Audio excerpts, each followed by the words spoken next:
Good morning, Mr. Chaskalson. Good morning, Dr. Skuman.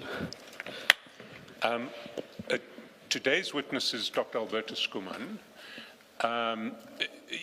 He is going to testify about flaws in the existing asset disclosure regime and possible reforms to that system that might assist in strengthening the capacity of the SAPS to resist infiltration by organized crime.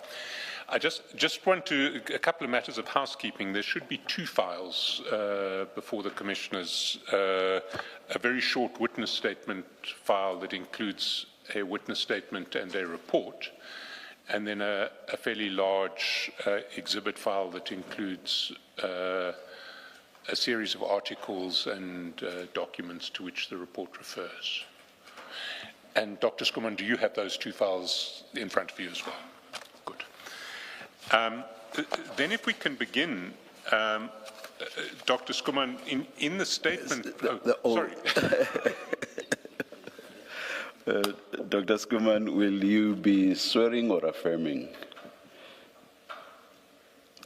Please pull both mics closer to you and be seated centrally in relation to them, please.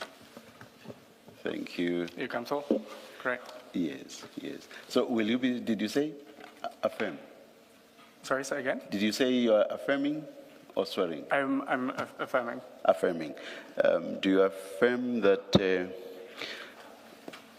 the evidence you are going to give is the truth, the whole truth, nothing but the truth? I do. Thank you. Thank you, Dr. Skuman. If we can then start by just identifying that your very short witness statement, which covers the report, ends with your signature at the top of page 3. Can you confirm that's your signature? That's correct. And can you confirm that the contents of the short statement covering the report are true and correct? That's true. And then that the report, to which we will refer in some detail, represents your opinions based on facts that you believe to be true and correct. That's right. So if we can start then with the witness statement, in paragraphs, or from paragraph 2, you really describe your work and qualifications. And can I ask you to read paragraphs 2 to 5 into the record? Okay. I am an extended term consultant engaged by the World Bank and task team leader for the World Bank's program supporting anti-corruption reforms in Southern Africa. I hold a PhD in politics from the University of Sussex. I have worked on anti-corruption programs for World Bank units across Southern Africa and South Asia. Prior to my work with World Bank, my work on anti-corruption and governance issues has included consulting for Transparency International, research and teaching at the University of Sussex in the UK, and research at the Institute for Security Studies. My work combines public policy research and technical assistance to inform public sector reform on topics including anti-corruption, civil service reform, and governance. This includes advisory support to a range of government entities in South Africa on anti-corruption reforms, including, among others, research for the National Anti-Corruption Advisory Council on strengthening the country's anti-corruption response. I am the author of a book on the relationship between political parties and the state in the Global South, with particular attention to the political administrative interface, state building, and corruption. I was previously a member of the Electoral Reform Consultation Panel, appointed by the National Assembly in terms of the Electoral Amendment Act of 2023 to advise on reforms to the electoral system in line with recommendations from the Zondo Commission to strengthen parliamentary oversight and accountability. Thank you, Dr. Skuman. Now we've asked you to present your views on the existing disclosure regimes applicable to senior officers within the South African criminal justice system, and to suggest some reforms that might assist to improve these regimes in combating corrupt infiltration of the criminal justice system. And you've prepared a report in response to our request. Can I just ask you to identify that report as Annexure A that starts at page 4 of this bundle? That's correct, Annexure A. And you refer to several reports in your report, and you refer to reports prepared by an initiative called STAR. Can you just explain what STAR is? Sure. So the Stolen Asset Recovery Initiative is a joint work program between the World Bank Group and the UNODC, so the United Nations Office on Drugs and Crime. Together they work on a lot of issues around anti-corruption and money laundering, one of the issues being on asset disclosures and declarations. And so a lot of the work that we've done in South Africa around understanding and analyzing the financial disclosure system here is based on their work, and I've worked very closely with the colleagues within the STAR initiative. Thank you. If we can now turn to the report.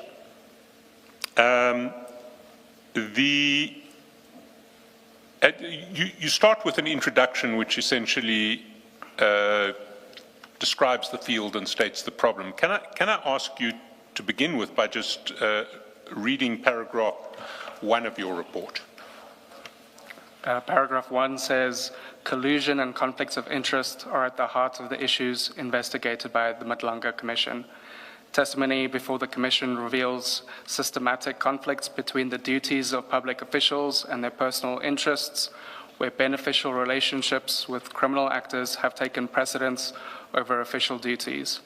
This includes the abuse of positions of authority to intervene in and obstruct investigations, the disclosure of confidential information to criminal actors, and the manipulation of procurement processes to direct contracts to associates, each underpinned by an expectation of reciprocal benefit, whether in the form of gifts, payments, or gratifications channeled through family members and private business interests.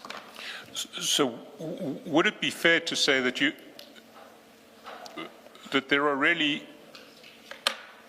that what you speak to is a problem where, through corrupt infiltration, organized crime has been able to gain purchase over the SAPS through 3 different types of quids pro quo that come on the other side. The first being abuse of authority to intervene and obstruct investigations.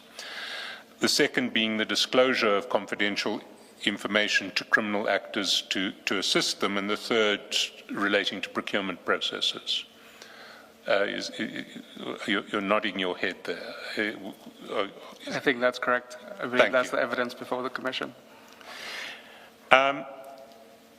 And that, of course, speaks to a serious failure in the institutional framework for detecting and combating corrupt infiltration of the SAPS.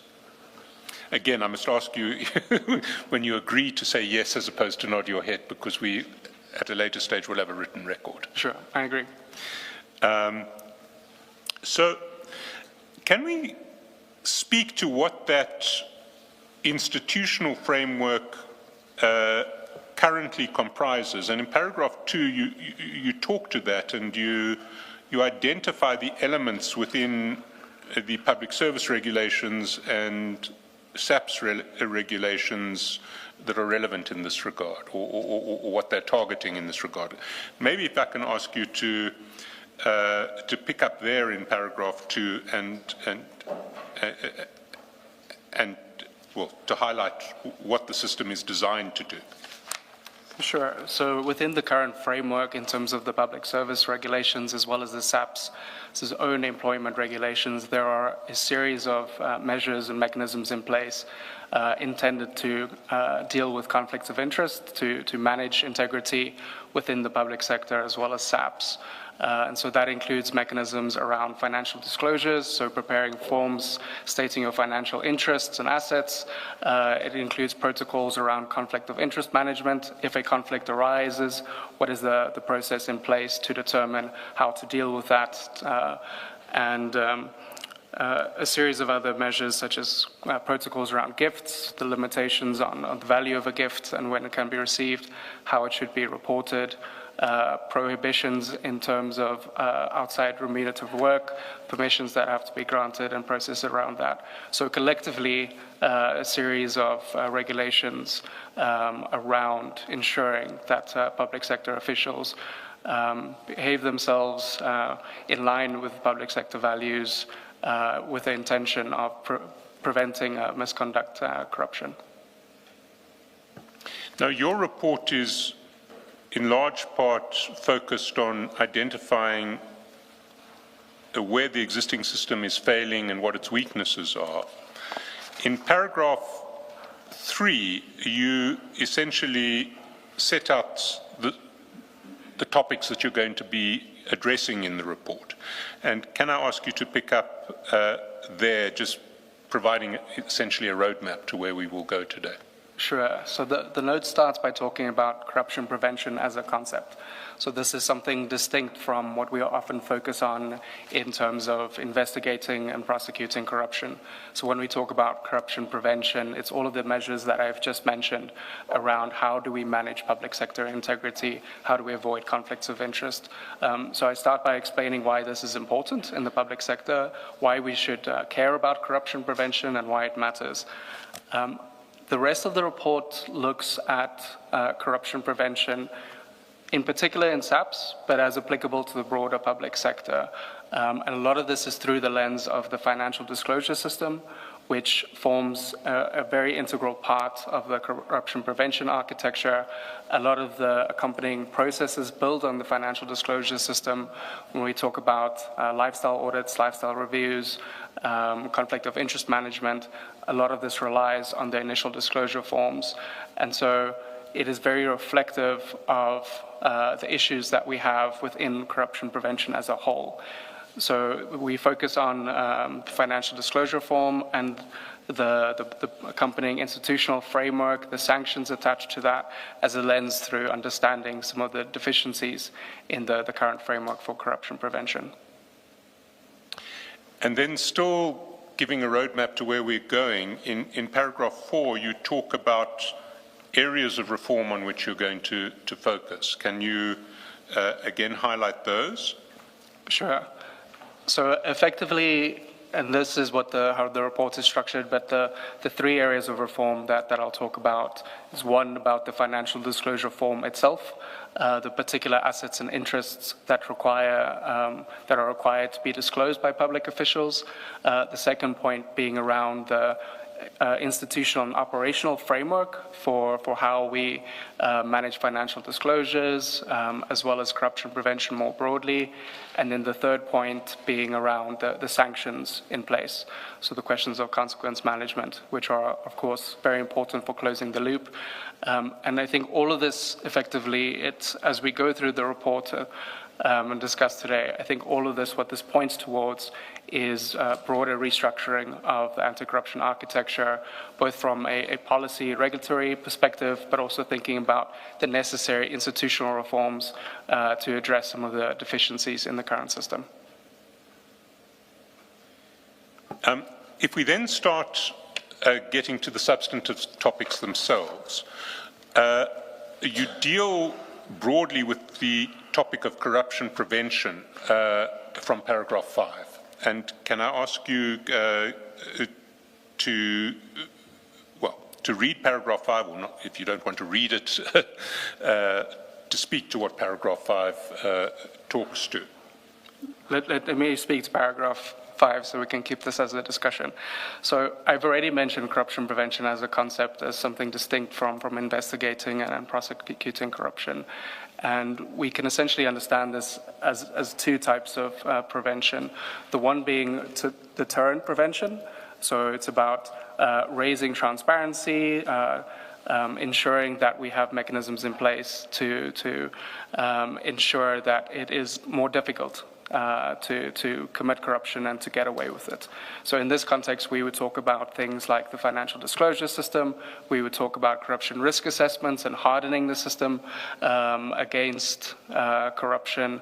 We'd think about transparency. So deterrent factors, it's about ensuring that it's more difficult to get away with corruption, it's easier to detect it, and so it places external pressures on officials to behave with integrity. The second aspect of prevention that we can focus on is around your intrinsic motivations. So here we talk about constructive prevention, and essentially this is the focus on ethics training, on how you as an individual think about how you conduct yourself, your views on corruption.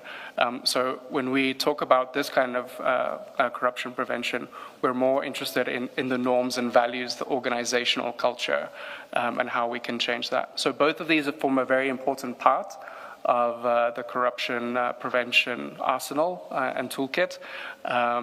And this is one aspect of the broader anti-corruption framework that we can think about to ensure public sector integrity.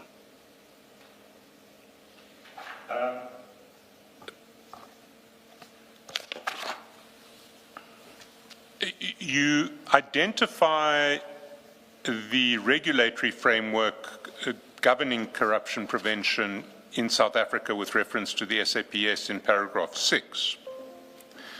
But you make the point in paragraph 7, which I'd like us to dwell on, that one needs to look at the implementation of the framework, and one needs to look at how SAPS itself perceives the way in which it's implementing its framework. And you refer to the annual reports in 2023-24 and 24-25. Those reports are in the, or extracts from those reports are in the exhibit bundle. 23-24 is at page 4, and 24-25 is at page 9. And maybe, I mean, they're very similar, so I don't think we need to go through both. Maybe if I can ask you to focus on the more recent report, 24-25 at page 9, and to highlight what you think is relevant in that regard.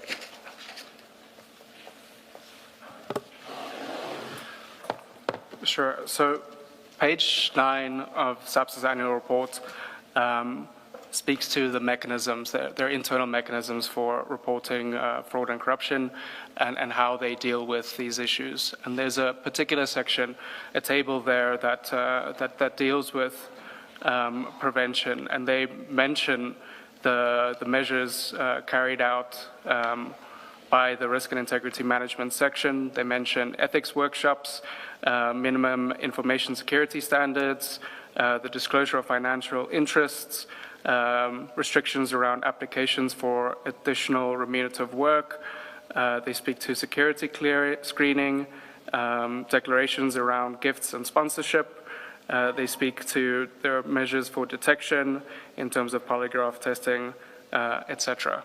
And so what we see on paper, I think both in SAPS's annual reports, and I refer in the same paragraph later to the Minister of Police's response to a parliamentary question, we see this long list of mechanisms in place to support public sector integrity and support integrity in particular within SAPS. And so it would seem that all of these mechanisms are in place on paper, all of the standard requirements that one would expect. Now, the question that I pose to the Commission is, having heard the testimony so far and hearing this list of mechanisms in place to prevent corruption, it seems to me that there is a disjuncture between what is on paper and the impact that we see in the real world. And we can get to that further, Matthew. Thanks. That is obviously what we're going to spend most of our time on. But before we do that, maybe if we can take that ministerial answer and and which you quote at the foot of page 7, there was one point that, that struck me about it. I mean, the answer talks about a range of detection measures, including lifestyle reviews, conducted through SAPS's analysis of a number of integrity control measures such as financial disclosures, gift management protocols, performance of remunerative work outside SAPS. That determines red flags. And then anomalies which are detected are referred for further lifestyle investigations, and when necessary, forensic auditors are engaged for lifestyle audits. Do you know how many lifestyle audits have been done in the last 5 years? My understanding is that no lifestyle audits have been conducted within SAPS as of yet. There is a later parliamentary question that I believe came out, I think it was last week, where the acting Minister of Police indicated that they were still in discussions with the SIU to second officials to SAPS to do these lifestyle audits for them. Can I take you to that question? It's actually at page 11 of the exhibit bundle.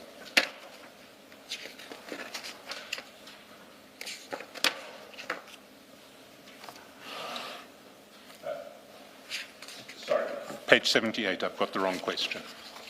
Page 78.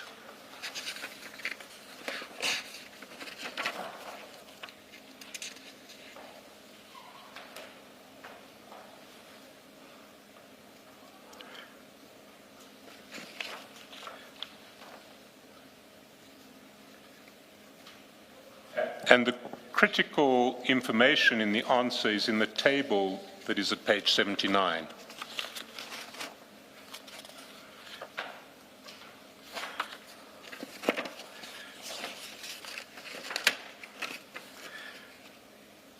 Sorry, Matthew, could you repeat that? 79. The table in page 79 gives you the statistics of what's been done where. 79, right here.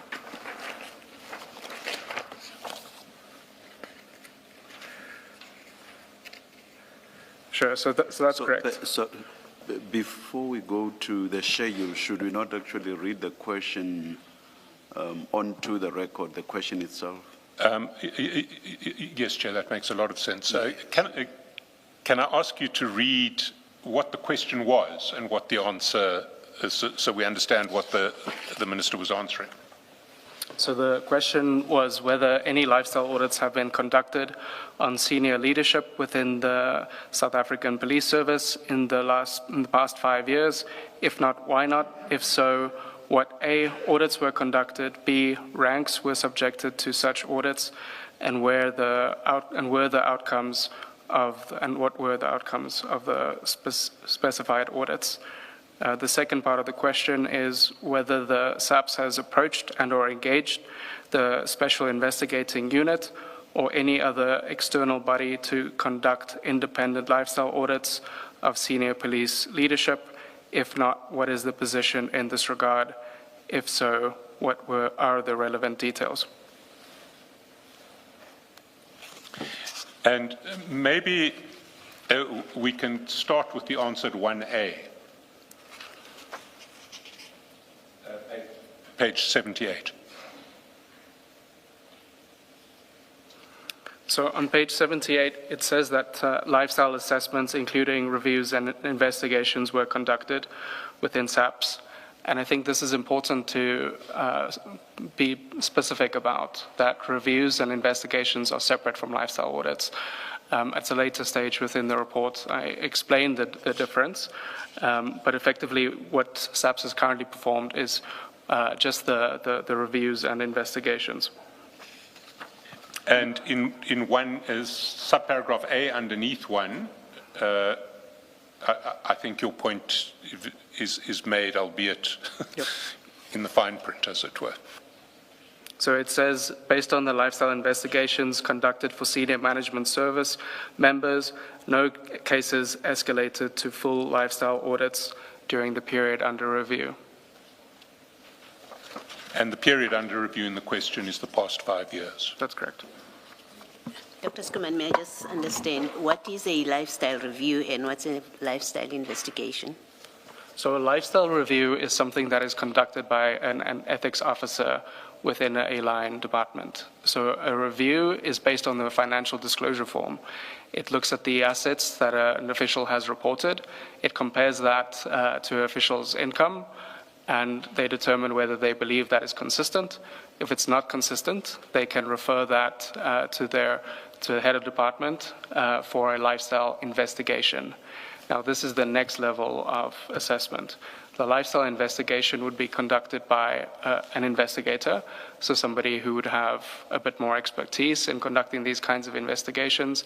This would look at additional sources of information to determine whether there is potential unexplained wealth, to determine whether an individual might be receiving income from potentially nefarious sources or corrupt sources. So the lifestyle investigation, that would include looking at bank records, that then goes into looking at a person's qualifications. It would look much greater scrutiny of the form and trying to back up what is there, and potentially looking to see if a further kind of criminal investigation would be warranted. And how does an investigation differ from an audit? So an audit would be the next stage. An audit is once you involve a certified auditor, and so they would apply forensic audit techniques. So a lifestyle audit would essentially be a more sophisticated type of investigation being conducted. Thank you. Now, in your answer to Commissioner Baloy, you've essentially anticipated what you say in paragraph 9 of your statement on page 9. Is there anything further that you would want to highlight in relation to the distinction between lifestyle reviews, lifestyle investigations, and lifestyle audits? I think one of the things that we haven't discussed in depth in terms of the response is that within SAPS, every year there have been these lifestyle reviews conducted.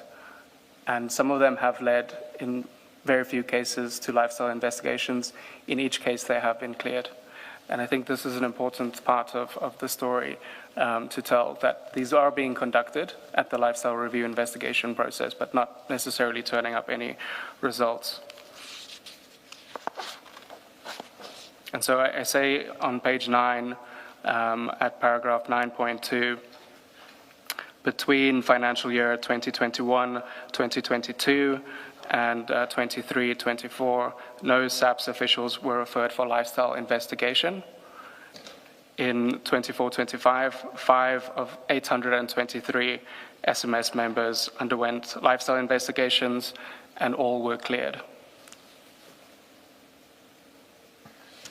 And you make the point in paragraph 9.3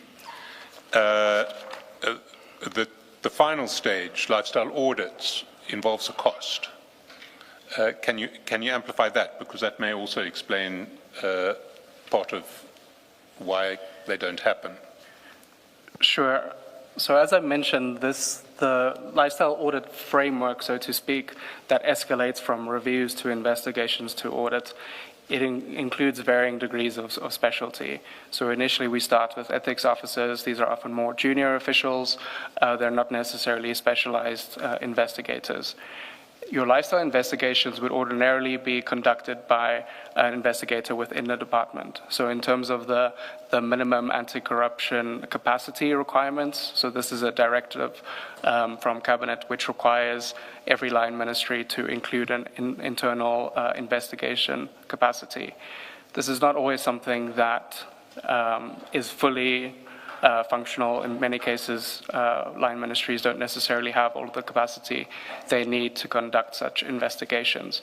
When it comes to the lifestyle audit process, this is a very particular skill set as it requires auditors. So this is beyond your potential. You might have internal auditors within your department, but it is not something that they would be conducting, these kinds of audits. And lifestyle audit framework established by the Department of Public Service and Administration specifically states that lifestyle audits should not be conducted by internal auditors. So in the current framework, in lieu of this internal capacity to conduct lifestyle audits, what is happening is that departments are outsourcing these audits. So they would get an external company to conduct these lifestyle audits for them based on the financial disclosure records, or they would enter a secondment arrangement with a special investigating unit. How this works in practice is that these SIU officials are seconded to the department and effectively no longer function with the SIU's powers. So they are functioning as if they were a departmental official. What that practically means is that they no longer have the same mandate, access to resources that they would ordinarily have as an SIU investigator. And so one of the challenges, I think, within the current framework is both the powers related to the lifestyle audits, because this is a question of access to financial records.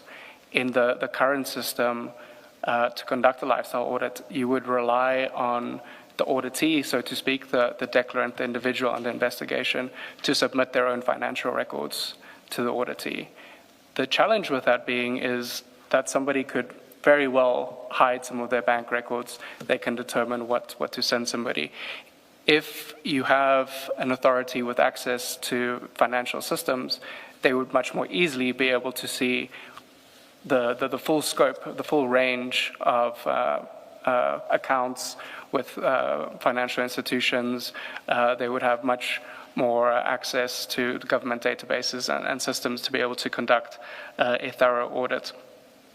But what I should also mention in terms of the cost, so I mentioned here, and this is a cost that has been shared in public domain, of a single individual being audited, that it would cost something between 30 to 50,000 Rand. And the reality across the public sector right now is that these lifestyle audits have turned up very little. And I don't think it's necessarily an indictment of the lifestyle audit process itself. I think it is a noble objective. It is an important part of the anti-corruption response. I think the issue is with the current approach that we use, some of the gaps in our approach in terms of the financial disclosure reforms, what officials are required to disclose, the institutional framework around how these lifestyle audits happen. So this speaks to the issue of the powers that I've mentioned. And then the final aspect being the question of consequence management if something were to turn up. And so much of what I would speak to today is around those 3 points, but highlighting here the issue that these are very costly, but currently largely ineffective. Can I just clarify, because it is a point that you've made, but it seems to me to be a particularly important point, which is that whether they're conducted by private auditors or by SIU auditors seconded to SAPS, the persons conducting lifestyle audits have no statutory powers to collect information from financial institutions. So they depend entirely on information that is voluntarily provided by the person they are auditing. That is my understanding. That's correct.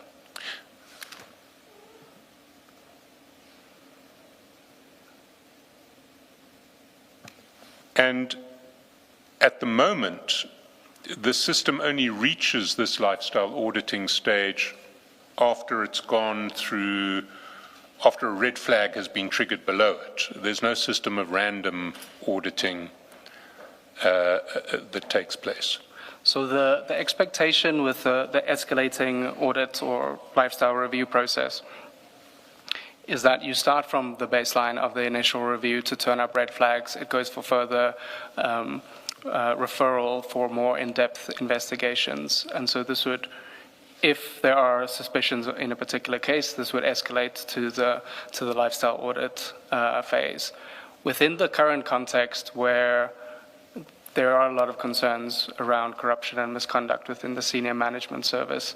What a lot of entities have opted to do is to go straight to the lifestyle audit process, to have blanket lifestyle audits for the senior management service. In some ways, I think in international examples, this is irregular. It wouldn't be normal practice to conduct blanket lifestyle audits. Ordinarily, a lifestyle audit is something that you do when you have good evidence that there is some kind of concern around an individual that warrants this kind of more in-depth investigation.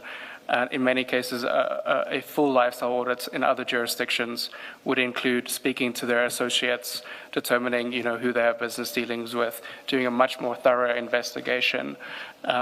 This blanket approach, I think, is reflective of the fact that the financial disclosure system, the verification, the lifestyle reviews, so far have not been turning up anything.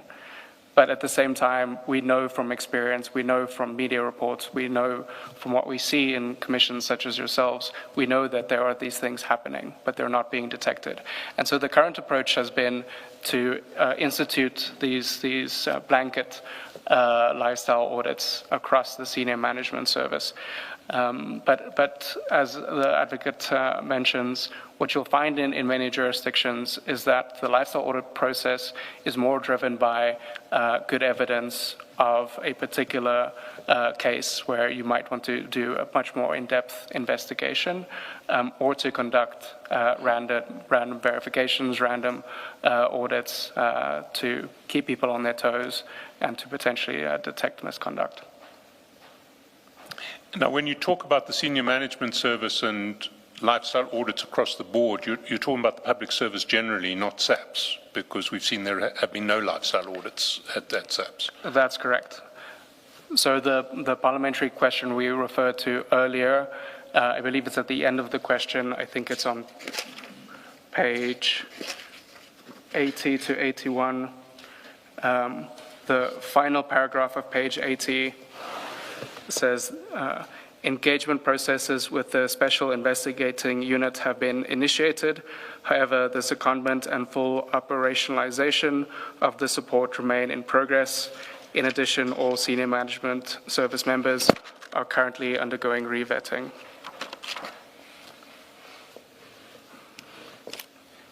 If I can also point to the paragraph in the middle, just below the table, it's highlighted with a 2.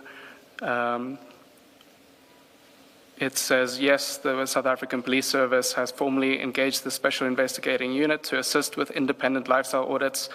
The National Commissioner signed a formal request on 5 August 2025, which was submitted on 6 August 2025, requesting the secondment of SIU personnel to support SAPS in conducting lifestyle audits. The parliamentary question in question was reply to this response that I'm reading from now. This was early July. I think the exact date may be on here, the 5th of June. So as of the 5th of June, the SIU has not yet been seconded to SAPS to support lifestyle audits. That's 5th of June 2026. 26, that's correct. Now,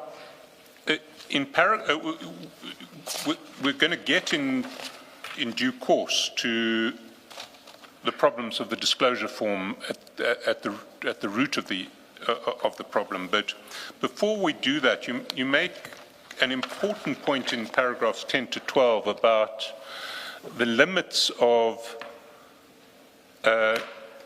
shall we say, cultural change attempts to address corruption in the present environment. Can I ask you to highlight those points? Sure. So you'll recall at the start of my presentation, I discussed the different approaches to corruption prevention in terms of deterrent prevention and constructive prevention. So essentially, the difference being whether we focus on rules and mechanisms to make it more difficult for people to get away with corruption, whether we more strongly enforce compliance with the rules, or whether we focus on trying to build integrity, so to speak, the softer norm change aspects of corruption prevention.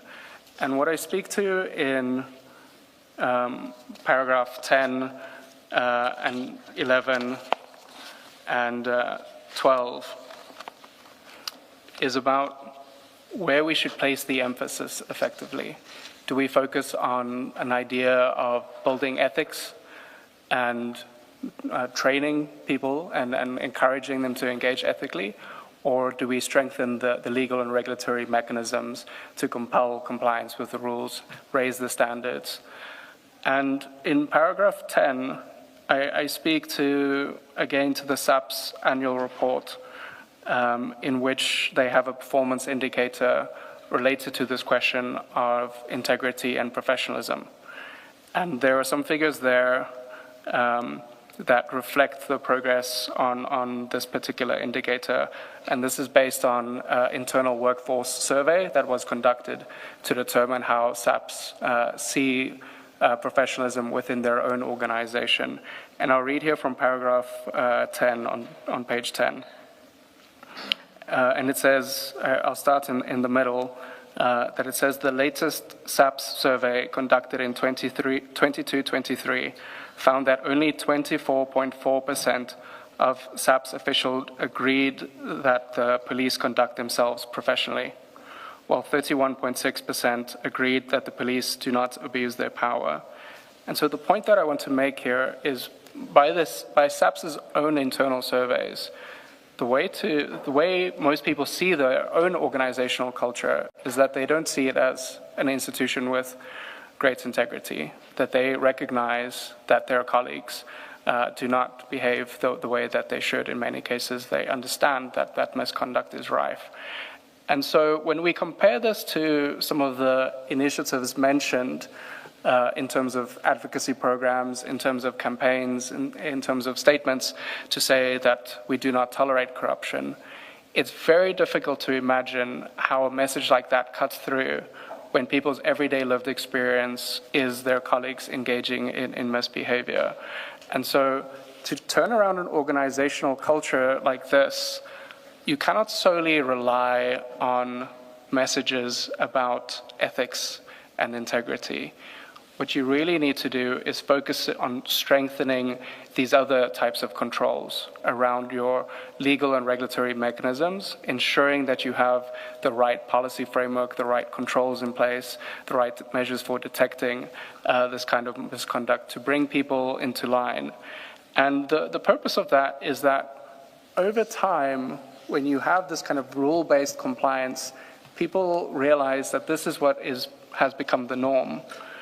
That you see your colleagues, they're all filling out their financial disclosure forms correctly. They're treating citizens with the kind of respect that they deserve. So it's much more difficult for you to fall out of line with that. So once everybody starts complying with the rules, ethics starts developing in and of itself over time. And I'll refer to here, I think often about, there's a professor at the University of Oxford, a gentleman by the name of Christopher Stone, who's done a lot of work looking at organizational turnarounds, particularly in law enforcement, to deal with corruption around the world. And he always makes the argument that what you find in most organizations is a large middle group of people that are neither extremely ethical nor unethical. This is a group of people that go along with what the cultural norm is. They will turn a blind eye towards misconduct because they don't want to get involved. They will follow the rules and behave ethically because that is what is required of them. And so he makes the argument that to switch the organizational culture, to win over this middle that you can be persuaded, it's about these types of mechanisms to bring integrity back into the norm through rule-based following.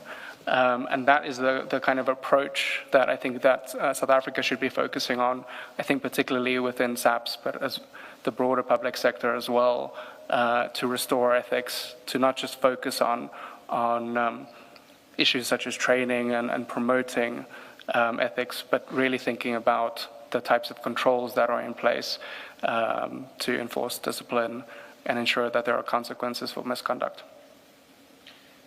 Before you proceed, this survey that you speak to, that you've read here, what does it measure? Does it measure financial behavior or just generally the corruption in general, professionalism? What exactly was it measuring? So I don't have the exact question that was posed. This comes from the SAP's annual report. And so I've used their particular wording around the percentage of officials that agreed that their colleagues, the police, conduct themselves professionally and ethically. That was the question from the SAP's report. Thank you. And just to amplify the point that you have been making, that you need a system that properly enforces rules if you're going to win over this middle ground that you speak to. Can I ask you just essentially to read paragraphs 11.1 and 11.2, which really speak to why that's necessary? Sure. So 11.1 says, where corruption is embedded in institutional culture, ethical appeals tend to fall flat because the system itself rewards corrupt behavior and punishes those who resist it. The next paragraph, an individual with strong personal ethics operating inside a structurally corrupt system is largely powerless, lacking the necessary institutional framework to support ethical behavior and facing continued pressure to turn a blind eye to misconduct. Both the Zondo Commission and evidence before the Madlanga Commission provide such examples of ethical officials under huge pressure and constant harassment from colleagues engaging in misconduct.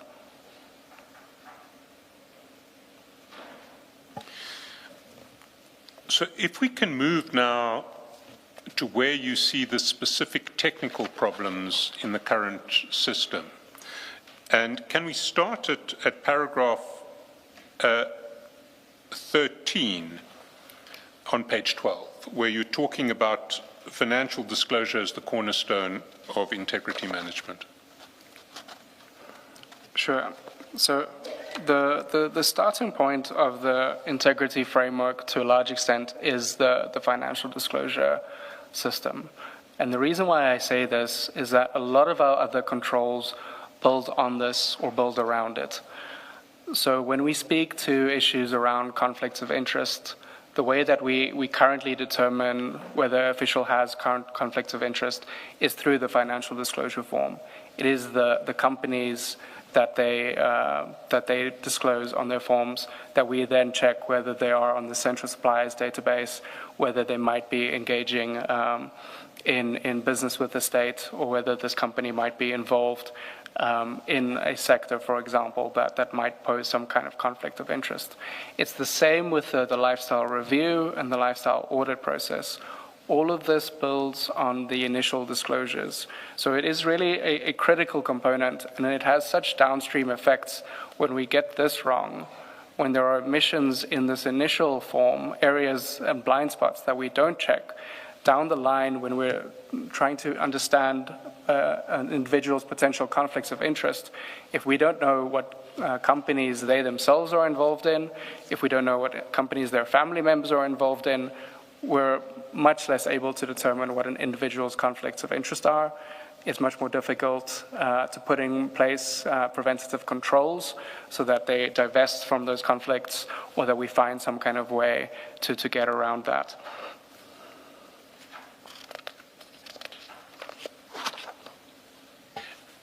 And then in paragraph 14, you start detailing some of the problems that you see in the current disclosure regime. Well, paragraph 14, you just make the point that there are different disclosure regimes across the public service generally. But in paragraph 15, you identify what you see as the design deficiencies. And can you highlight these? Sure. So let me start with paragraph 14, because I think it's an important point to make. I have been speaking a lot about a financial disclosure system as if it is one framework within South Africa's current institutional context. The reality is that there are many different disclosure frameworks. The members of parliament have a distinct framework where they are required to disclose their interests. The executive has a separate framework in terms of the Executive Ethics Act. The judiciary has a separate framework and requirements in terms of the Judicial Services Commission Act. Local government has a different framework, both for councillors as well as officials within local government administration. And so effectively what happens is that you have inconsistent standards across the board, that some people are held to higher standards maybe, others are required to disclose less, or their disclosure forms are not publicly available. And the effect of this, I think, is that both that you have inconsistent standards, but also that the kind of capacity that one needs to have a functional system of verification and follow-up investigations is effectively dispersed across all of these various institutions. And it leads to a lot of inefficiencies. And part of the issue is when we talk about investigations, one of the clear challenges that we know that we have, that there is in South Africa, is around investigative capacity. We see some of the challenges with the speedy investigation of cases. Within the current framework, where we have this mandate dispersed across so many different places, what we also then do is disperse all of this capacity for investigating, or we require lower level officials, not to diminish them, but officials such as ethics officers to be conducting the initial verification and review. And this is a function that they might not necessarily be specialized in. They might not have the particular skill set, the capacity to understand how to conduct a proper investigation in order to prepare it potentially further down the line for a criminal investigation. And so one of the inefficiencies that I speak to at a later point is around the institutional framework for this. And a large part of that comes from this initial issue that we have with the dispersal of this mandate and the various different types of systems that we have. In paragraph 15, I start speaking at a high level to the core challenges that we have in the design of the financial disclosure system. And this is really just an overview of the rest of where we're going today. And here I speak to some of the core gaps that include gaps in the disclosure requirements, leaving loopholes to conceal assets and interests, fragmentation of the institutional framework for collecting and verifying disclosures, creating inefficiencies and undermining effectiveness, and the absence of a credible sanctions regime for applying consequences to non- and false disclosures. And so this is essentially the framework that we'll speak to in the subsequent sections. So the first gap in the disclosure requirements that you identify is,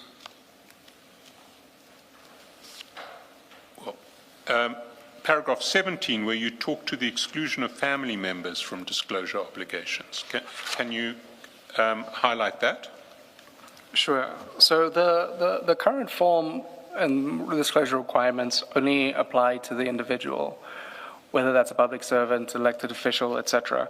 In each of these cases, it is only you as a person. We know that this, from international experience, we know that this is not sufficient. One of the easiest ways of concealing your financial interests and wealth is to place these same companies in the name of your immediate family members. And so it doesn't really take that much to hide these assets in the current framework. It doesn't require a whole lot of sophistication even to put a company in your wife's name that might be doing business with the state, or in the name of your children, to put a car or a piece of property that you've been given as a gift to rather register that in somebody else's name. And part of the challenge with not extending these requirements to your immediate family members is both the concealment of these assets and your financial interests, but the effect that downstream effect that has, for example, on managing conflicts of interest.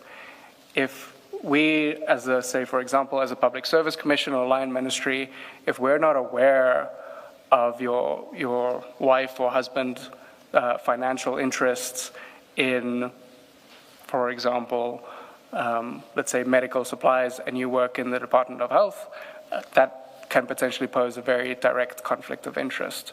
And in the current regime, that is not something that we would be directly able to consider, because we don't require that kind of disclosure to be made in the disclosure form. There might be other places where you are required to report ad hoc conflicts of interest in a more formal way, but separate to these requirements. But the form currently is limited in this regard. And I mention this also because this is, as I've said, a very, very common issue that you see internationally. You see it locally as well. And so the way to get around that, what you'll find is in many countries that they've started introducing requirements to also extend these kinds of disclosures to your immediate family members. And a related problem you highlight in paragraph 18 is that it doesn't deal with beneficial ownership. Can you amplify that? Sure. So let me start by explaining what we mean by beneficial ownership. What you'll often find in grand corruption cases, in money laundering cases, in tax evasion cases, is that actors are sophisticated.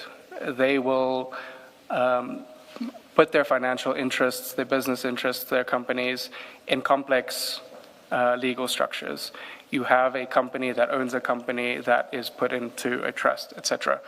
And so this starts blurring the lines when you're an investigator, and starts making it much more difficult to determine who ultimately benefits from this asset or this company, who has direct control over it.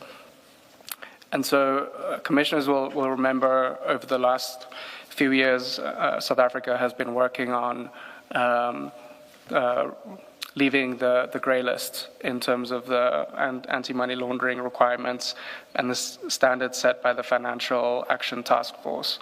And so a lot of the amendments introduced as part of those reforms were around introducing beneficial ownership registers for companies, for property, and even in the case of trusts, determining who is the ultimate beneficiary of an asset. And so this is a very relevant concept and issue when we talk about the disclosure of your financial interests and assets. Because if we don't require an official, and we don't make this clear that an official needs to disclose their beneficial ownership and interests in companies or property, effectively what we're leaving open again for them is to just use some kind of a nominee or intermediary structure that they can transfer all of those funds in, put it in a trust, or find some kind of way that an official doesn't have to declare these assets or interests because they're not in your official name. So purely by having this small arm's length of distance between you and an asset, you can prepare your disclosure form entirely correctly. You can fill it out without having to worry about all of those things that you haven't disclosed, and you'd be following the rules. And I think that that's part of the challenge here, that we've left open, I think, both with the family members and the beneficial ownership issues, we've left open two of the biggest gaps that we know internationally are used in grand corruption schemes. And these are issues that are quite significant and I think quite substantial vulnerabilities. And it's something that is not just in one particular section of the financial disclosure requirements. It is a principle that needs to be applied throughout. So in every section that you would have to speak to your beneficial interests, for example, when it relates to property, when it relates to companies, etc. So we've now highlighted two blind spots of the form. In paragraph 19, you deal with specific categories of assets that the form doesn't ask for. And can you take us through those? Sure. So it's not just categories of assets, it's issues relating to assets. That's correct. So in the current approach for each asset that you declare within a category, let me use the example of purchasing a house or owning a house. Within this particular category, there are 4 or 5 specific pieces of detail that you need to provide about this property. You would have to explain where it's located. You might have to explain what the value of the property is. But there are additional pieces of information that are really important for subsequent processes when we get to the stage of lifestyle reviews and investigations. So this additional information that one also needs to know is when was this property acquired? How was it acquired? What did how much did it cost when you paid it? And so it's about more consistently being able to describe a full picture of your financial status, so that over time with these forms, we can see the changes, we can see a person disposed of this asset that freed up capital to purchase a new asset. And so it helps us understand what these changes look like with time, but also detect potential cases where somebody all of a sudden shows up with assets that have previously been undeclared, and you might have questions. Are these omissions from previous years? Or has this person now been able to buy a brand new house? Where has that money come from? Is it them that has paid for this house or car? Or is it potentially a gift that somebody might have given to them? So there are little bits of pieces of information like that consistently throughout the form are required to better understand the origins of these assets, to understand the context within which they were acquired, whether they were a gift, whether this is something that you bought, whether it's something that your spouse bought, for example.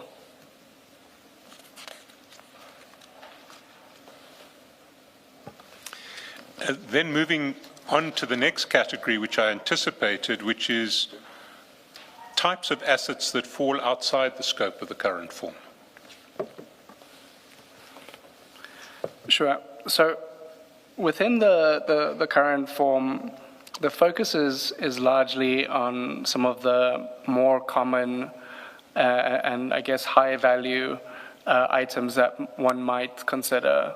So it includes things like vehicles, it includes companies, it includes property in the form of a house, for example. But I argue that there are several other common asset types that also need to be considered, and some of these can be quite important. And again, this is about building a full picture of not just a person's interests and assets, but their financial means. And this is one of the consistent narratives or themes that I want to point out to. Across the form, what we need to do and what we need to be able to do is understand the kind of flows of an individual's financial status, of what kind of wealth is coming in, where is it going, where is it being spent. So some of the assets that I mentioned that currently are outside of the scope of the form, this includes high-value movable property other than vehicles. So, for example, things like jewelry, precious stones, livestock, and other similar high-value items that might hold quite significant value, but might not necessarily be disclosed and are not required to be disclosed. The second point is around virtual and intangible assets. And here I particularly mean cryptocurrencies or other kind of digital tokens that can often hold substantial value. And in many cases, this is an asset that is extraordinarily easy to transfer, both between individuals, across borders, and can hold a huge amount of value, and is not something that we would currently be considering in the framework. The third point that I make is around monetary assets. So here I mean cash on hand that you might have, say for example in a safe. It means your bank accounts, being able to, in your financial disclosure form, not just say I own 2 cars and a house, to say I own 2 cars, a house, and 2 million rand in a bank account, for example. Having that level of detail is important for understanding the origins of assets down the line, for understanding people's financial means when they acquire new assets. And so, again, this is part about understanding the full picture, understanding changes over time. And then I also raise a point around the form currently focuses on, it's a new section that was added, I believe, in the last amendment in 2023 that introduces a section where an individual must report any liabilities, so loans that they owe somebody. What you also need to understand is money that is potentially owed to an individual, so loans that they may have given out. So that's relevant both for the question of understanding a person's financial means, their sources of income, and what's happening there, but also what kind of relationships they might have to other actors and their associates. We might want to ask questions around why an individual is loaning potentially a large amount to somebody else, and what kind of obligations are tied to that, and what does that relationship look like practically. Dr. Silman, how do these forms treat, it's a modern phenomenon where something is neither an asset nor a loan in the true sense, but a public official has the right of use of an asset, either a house or a car, that belongs to somebody else. How do the forms treat that? Because it's not a loan to you, it's not an asset registered in your name, it belongs to a shady third party who purchases it in their own name, but you have access and right to use it as and when you please. Do the forms deal with that, and how do they deal with it? So it's an excellent question, and this relates to our definition of beneficial ownership. So it's not just about ownership, but as you say, about beneficial use, and making that clear. And so the way to approach this in your form, and this is much simpler in an electronic format, but for each asset that you declare, that you state, this is an asset that I own under my name individually, or that I have beneficial use of, I have beneficial control, or I have joint ownership maybe with my spouse, etc. And so this deals with that issue of beneficial use. And so with something like this, you'd have to very clearly establish what the requirements are. And this is why good guidance is important, why you need advisory services to advise people on how to prepare their forms so that they can ensure that they're preparing the forms correctly.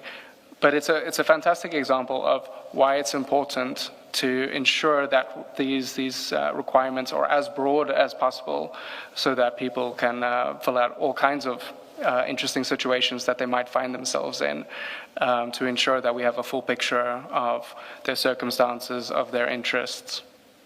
Because I can imagine a situation where a senior general in the SAPS drives a 3 million rand car, and then when it comes time to disclose, he says, well, it's not mine, so I don't have to disclose it.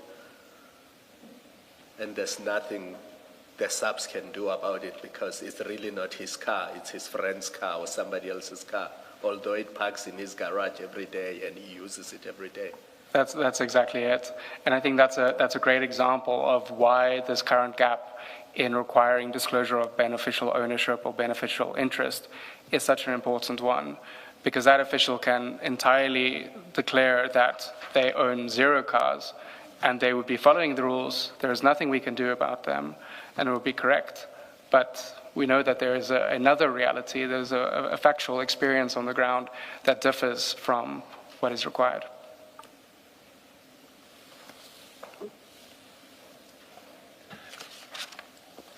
The last category that you speak to is the way the form treats income in paragraph 21. Can you elaborate there? Sure. So I've spoken to this a little bit in terms of how we need a kind of constant narrative throughout the financial disclosure form to understand the origins of each asset, when it was purchased, what its value was at purchase, but also in many cases when it was disposed of, because this is about understanding the individual's kind of flow of financial means and what this looks like over time. So when I speak about income here, we're not necessarily talking about this in the same way as an accounting practice of saying this was the revenue this year, this was the expenditure. We need to understand things like taking on a loan is a type of income, right? Because that extends to your financial means. And so having a consistent view of what money is coming in and where it's being spent, this is then feeds into the downstream processes on the lifestyle reviews, on the audits, and understanding what kind of lifestyle somebody is living. So to speak to the question of beneficial ownership as well, and somebody potentially having a new vehicle or property showing up on their declaration, for us to be able to credibly question the origins of, say, a vehicle or a new piece of property, and whether an individual paid for that themselves, we would need to know whether they had that financial means to begin with. If this year, all of a sudden, they have a new property that they didn't declare last year, is it because they've disposed of some assets that has freed up cash? Is it because they have a large amount of money in a bank account that has been lying dormant, waiting to purchase this new asset? So again, it speaks to the kind of understanding of the kind of constant flow over time of income and expenditure. And so it's in part, it's reflective of the current approach that I criticize, that our current approach in the financial disclosure form is essentially a list of assets that one owns. It is not intended to understand these changes over time. It's not intended to understand the additional kind of interest that somebody might have. And so some of these changes that I propose, and this is based on good practice internationally, it's about strengthening the downstream processes, about having the necessary information available to detect potential anomalies and to support the kind of investigations that we need at a later stage. Now, a question that sort of comes to my mind is, I can see the logic of everything that you're saying about the needs to improve the substantive content of the disclosure form, to have a disclosure form that will give you much more useful information. But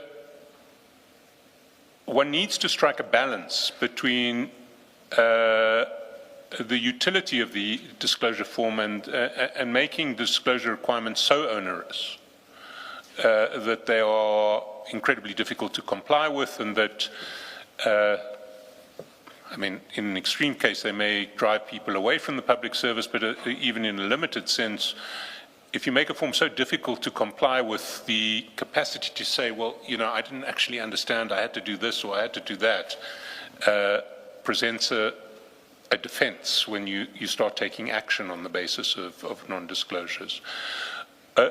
What's your response to that? Sure. And I think this is an important question. I think you do have to find a balance between kind of ease of use and ensuring that people can effectively comply with the requirements.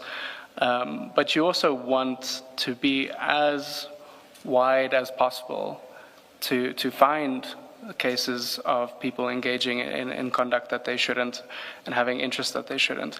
And I think what we need to understand is when one is filling out these forms, in many cases, you wouldn't have much to report in all of these categories.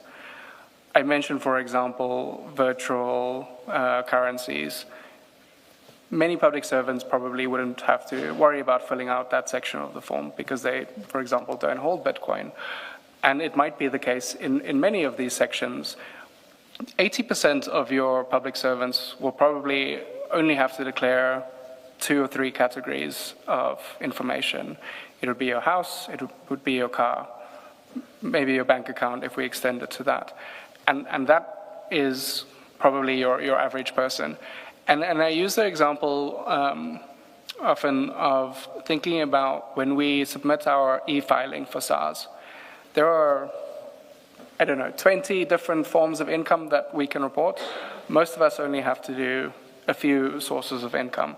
And it's the exact same concept that in many cases, you wouldn't necessarily have to worry about all of these other categories of assets to declare or all of the complexities, because most individuals would have a very normal, very standard, straightforward profile.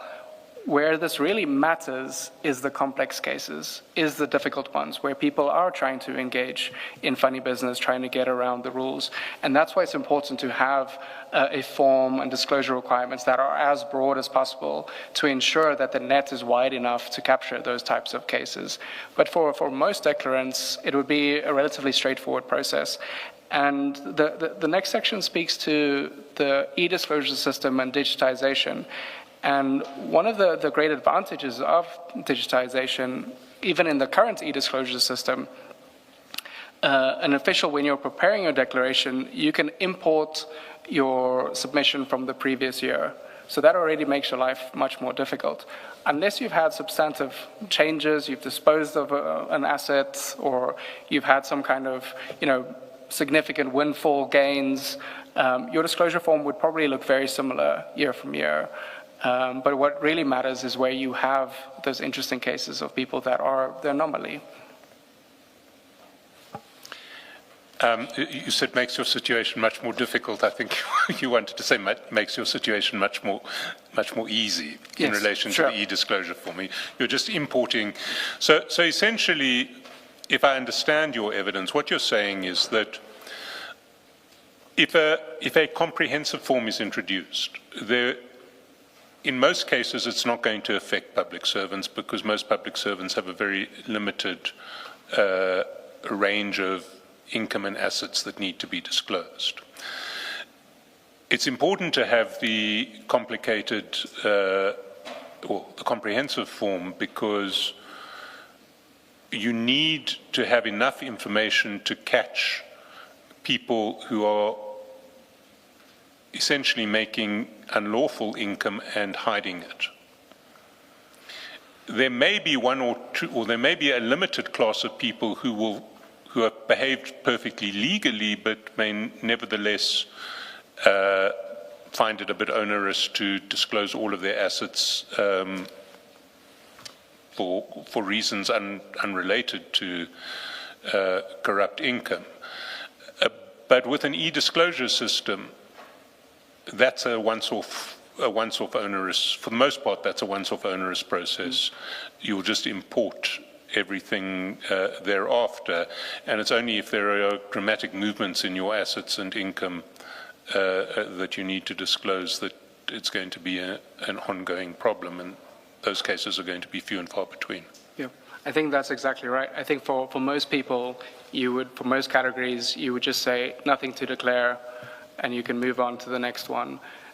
If you have this system where you can import information from the previous year, I mean, how many houses does a person buy in their lifetime? This is something that should be relatively consistent. And so extending the form to requirements like beneficial ownership, most civil servants, I imagine, are not engaged in situations where they have some kind of a complex legal structure to hide their financial interests or their company interests. And so something like that wouldn't necessarily impact most people substantively. Can you then, we'll now get to the e-disclosure system, and can you take the Commission through what you say in paragraph 22,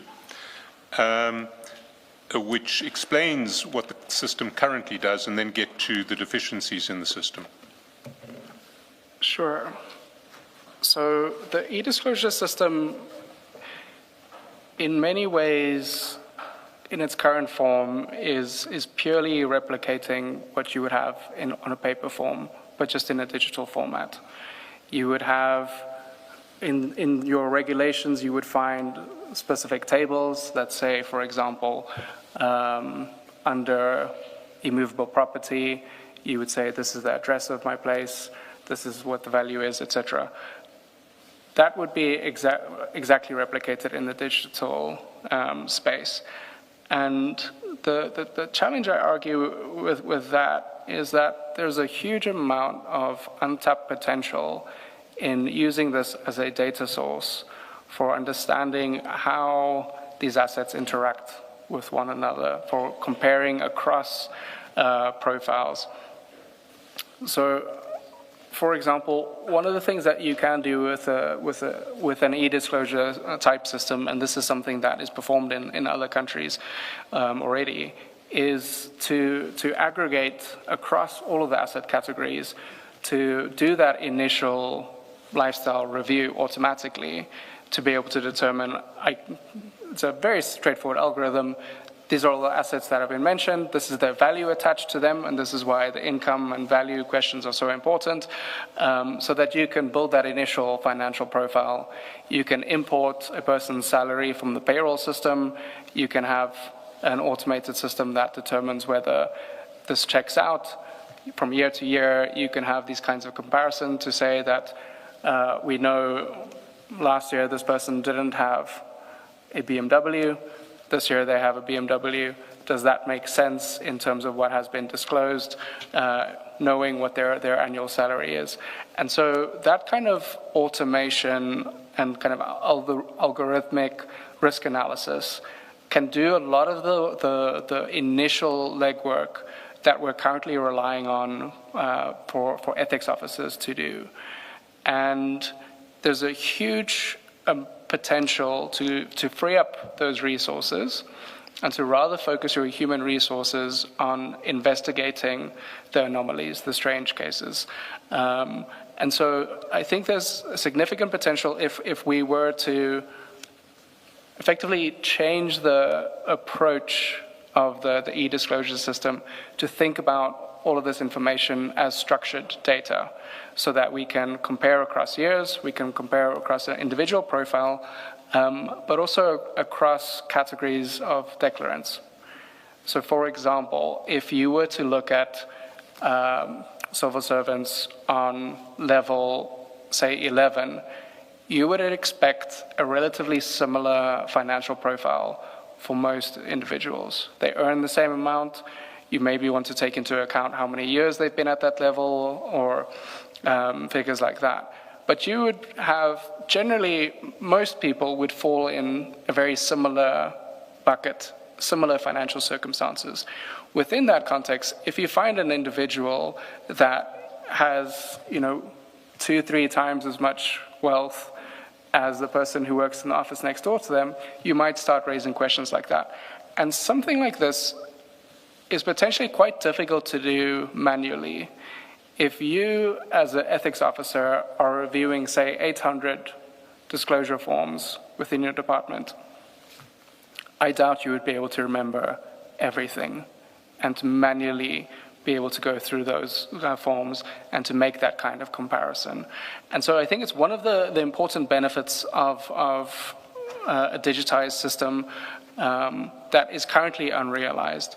So one of the functionalities that the system has currently is its integration with the National Traffic Information System, the Companies and Intellectual Properties Commission for your company's data, and the Deeds Office for property. So it's an important starting point to be able to verify what a person has disclosed and what are on the official records, to determine whether the two of those add up, right? Currently, it's not automated, so this information is pulled into the e-disclosure system, and then the ethics officer themselves will have to look, the person declared this, on the official records we have this, and then determine whether this is correct. Again, this is something that can very easily be automated and immediately throw up red flags if there are these kind of discrepancies. Yeah, I think that covers most of the issues. Can I just highlight one point that I think you made, but I just want to clarify I didn't misunderstand you. You said earlier that in the e-disclosure system, it will automatically populate all of the line items with your last year's disclosure. But if I understood you just now, you were saying what the system doesn't do is flag discrepancies between this year's disclosure and last year's disclosure. So it has the information, but it doesn't do the automated comparison. That's my understanding, that's correct. So unless an ethics officer or an official from the Public Service Commission that's reviewing these declarations and doing the verification, unless they were to go to an individual's previous year's disclosure, the system wouldn't automatically pick that up. The only red flags that they currently have in the system is around other remunerative work and gift declarations. So the e-disclosure digital architecture includes a gift registry, and it includes a section where one would upload the documents showing that their other remunerative work was approved. If the person mentions outside work on their financial disclosure form, the one type of verification, automated verification, that the system will do is to see whether a file is found within the register for other remunerative work. So the current system has very limited red flags, automated red flags, for detecting these kind of anomalies.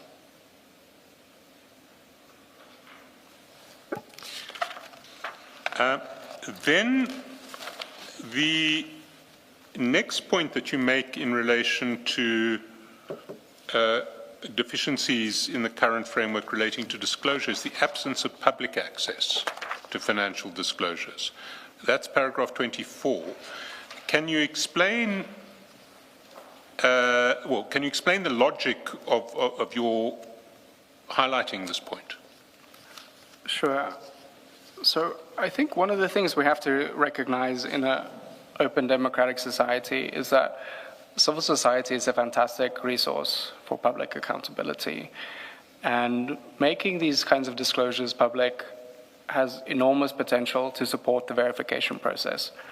Currently, we're relying on individuals within line ministries to verify these disclosures. It's a very small cohort of individuals. But if one were to make these disclosures publicly available, immediately you have much more public interest. You have civil society organizations that would be supporting the verification process themselves. And this has the potential to turn up, for example, complaints. If I know my neighbor is a civil servant and every month I see them driving a new car, I can go look at their public disclosure form online, determine this seems a bit odd, and submit a formal complaint to somebody to say that maybe they should investigate this. So I think there are enormous benefits to public disclosure for broader kind of accountability and for supporting the verification of the system. In the current financial disclosure frameworks, so to speak, beyond the public service, currently members of parliament have their their forms published publicly. I think it's a good example where we already see civil society taking that one step further. So currently, I believe it's the Parliamentary Monitoring Group that they themselves have distilled this information into a website so that you can see from year to year what a Member of Parliament disclosed. And that also creates a new kind of potential for civil society organizations themselves to develop, automated verification tools to be able to hold people accountable. And so the idea of public disclosure, it's not foreign in South Africa. It's something that we already do in isolated cases. In the local government framework, there is discretion to make financial disclosures public. And so evidently, this is something that would be possible within our legal framework.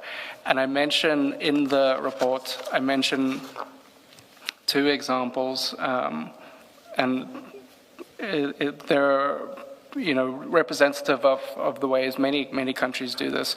But I mentioned, for example, Ukraine that publishes the declarations for nearly 800,000 individuals.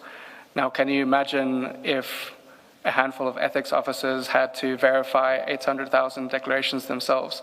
It would take an extraordinary amount of time. And using as I mentioned, leveraging the public more broadly to hold their neighbors accountable, for civil society organizations to look into these disclosures, we start outsourcing the kind of verification and start strengthening the verification measures. And it's not necessarily that you have to publish every detail of the financial disclosure form. So I mentioned here the example from Sri Lanka, from their Anti-Corruption Act that was recently adopted, where these disclosures are published in a redacted form. So you would say that they own a property in this city, for example, or they own this make of car, but you don't necessarily say the address, you don't say what the registration number of the car is, etc. So you can find a balance between public access and the individual's right to privacy. And the same applies when we speak to the issue of family members.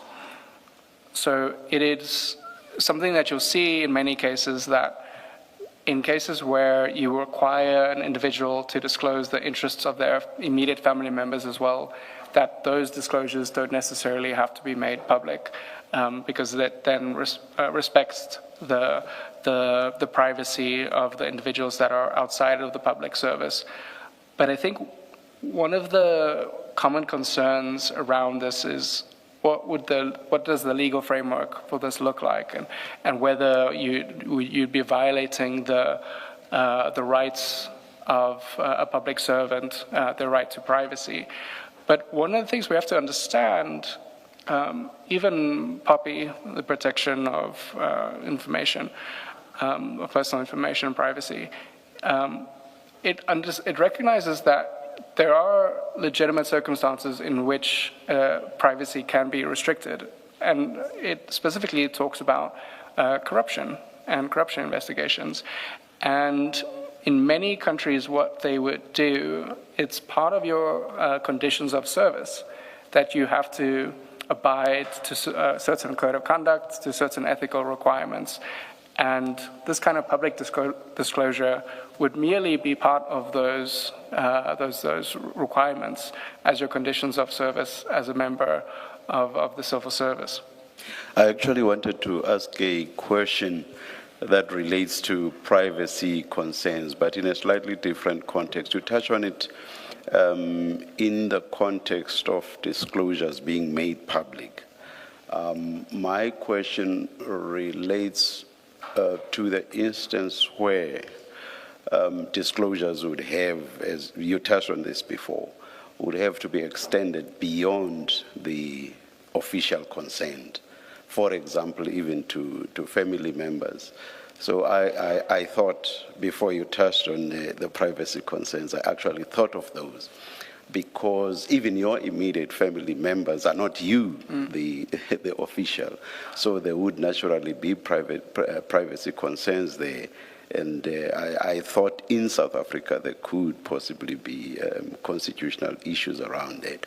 Not that this would necessarily not be surmountable. For example, we have Section 36 of the Constitution, which says there may be justification for the infringement of rights. But at the stage when you first introduce this, say through an act of parliament, you may not know whether the courts will ultimately say that this is justifiable. I just thought of raising that and maybe find out whether you have some experience in other countries about what has happened in this regard. I think that's an entirely fair question, but I think the way that you framed it, in terms of the constitutional requirements, it does recognize that there are instances in which these rights can be limited. And framing this within the context of your conditions of service as a member of the civil service, for example, or an individual working in the public sector, creates a limitation on the infringement of these rights to privacy. If we I'm very sorry to interrupt you. Yeah. Your answer relates to the officials' conditions of service. Yes. The members of your immediate family are not employees, so this would not apply to them. Yes, that's correct. And this is why I was saying in the Sri Lanka example that you often have redacted sections where you wouldn't extend this necessarily, the public disclosure requirements to family members that are outside of the public service to respect their right to privacy. I'm talking even outside of public disclosure. I'm talking about, you remember much earlier, you said for effect, you would have to extend the disclosures to, for example, members of one's immediate family, meaning there should be disclosure even by them, as I understood you. So that has nothing to do with public disclosure. Right. It's more them also disclosing, not necessarily publicly. Do you get what I mean? I follow. And that's where my privacy concerns arise. I understand the question now. So it's the initial requirement for a family member to disclose, and I think that's a fair question. I don't think I would be able to confidently speak to, what this would look like. It would be allowed, but in international practice, I think it's something that you often find, and I think there's a strong argument to be made for why it's relevant in the South African context. And I would not criticize you. I would also not be able to venture an opinion as to what the courts might hold in this regard. Thank you very much for that. Thank you. Can I just ask, having looked at the civil service or the public service in general, but also the SAPs in particular, is it a case of, are you aware whether there is conversation about making these disclosures public? And if there are such conversations, what has been identified as the constraints, why it's not happening? I haven't yet come across a case where there is anybody within the government framework that is actively pushing for making these disclosures public. I'm sure that people would have the same kinds of concerns around the right to privacy, whether that's publicly available or, family members, etc.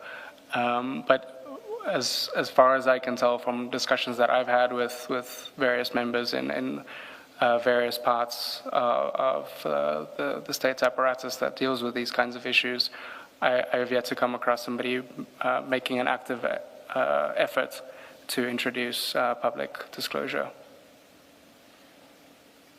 But can I just clarify that you do make the point, first of all, that parliamentarians have to make public disclosure. So the declarations of parliamentarians are made public. And And you mentioned that the municipal legislative framework allows a municipality to decide whether they want their, I imagine, council members as opposed to officials to have their declarations made public. Do you know how many municipalities have done this? It's very difficult to have reliable information of this, but what I've seen some of the limited studies into this, it's not a function that, it's not something that many municipalities apply, and I think, for obvious reasons that they would be concerned around, disclosing these. And the reality is in many cases, when this kind of discretion is left to the individual, you will always choose to keep your information private. And it really is something that should rather be compelled for the public good in the end.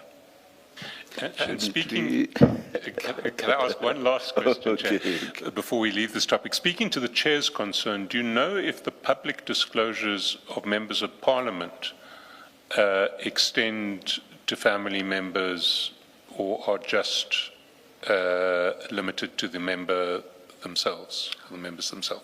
I don't believe it extends to family members, but I stand under correction. I'm not as familiar with the requirements for members of Parliament. I know the public service framework, and this is the same framework that applies to SAPs who've adopted the same requirements, but members of Parliament I'm not as familiar with. We can investigate that separately. Chair, we have some way to go, so yes. We passed 11 o'clock long ago. Would it be a convenient time to break for tea? Let's break now and come back at 11:40. Apologies, Chair. No problem at all. So what we see at page 168 is that in relation to required disclosure of assets of family members in low-income countries, 38% of countries require such disclosure. In lower middle-income countries, 79%. In upper middle-income countries, 85%. What's interesting is when you get to high-income countries, they're more concerned about hiding their family members' assets. It drops to 51%.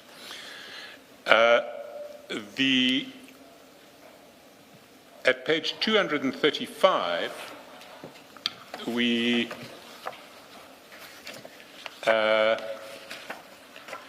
have two tables which deal with the requirement of public disclosure. And the first is by region, and the second is by income category. So if we look at the first table, figure 6.2, the higher income OECD countries, 97% require public disclosure. Europe and Central Asia, 71%, Asia, 55%, Sub-Saharan Africa, 38%, Latin American and the Caribbean, 30%, Middle East and North Africa, 27%. And in relation to income categories, high income categories, disclosures required in, we don't see fixed percentages here, but it's in over 80%, upper middle income in just below 50%, lower middle income also just below 50%, low income just above 30%. So there certainly is fairly widespread comparative precedent both for requiring disclosure of family members' assets and for making disclosure publicly available. Mr. Chaskalson, the date of this report is as at when? For that, I'm going to ask Dr. Skuman to help. It is the, we'll get a date. It is,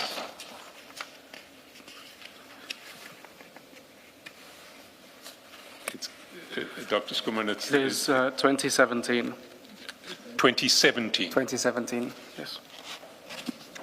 So it's 9 years ago. That's correct. And I'm sure we've seen progress since then. The numbers may have improved or become worse. Absolutely. Sorry, I see at page 168, and it's where my eyes fell. So the very first paragraph after the table speaks of information not only from public officials, but also from relatives. Do these statistics include members of the public service as in employees? At page 168 and 235? So this would be the filer. So This would be? the filer, so the declarant effectively, who Yes. in most instances would be either elected official, a member of the civil service, etc. So it would be public sector employees and their family members. Okay.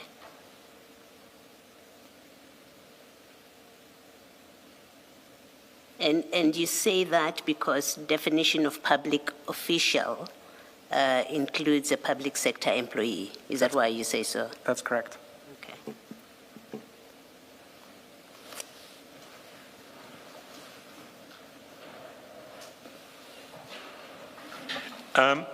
Just to close off on the disclosure or the disclosure form issue, in paragraph 25 at page 22, you describe the knock-on effects of the weaknesses of the disclosure form. It's an issue you've already addressed, but if you can just read what you've said in paragraph 25, because it is a foundational issue, the form. Sure. So let me read it verbatim so we can get this correctly.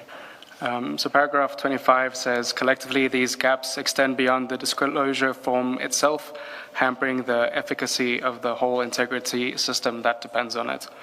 A declarant can comply fully and honestly with every requirement of the current form while still holding substantial undisclosed wealth through a family member, exercising undisclosed control through a company, through a nominee arrangement, or accumulating assets whose origin and timing cannot be tested against legitimate income.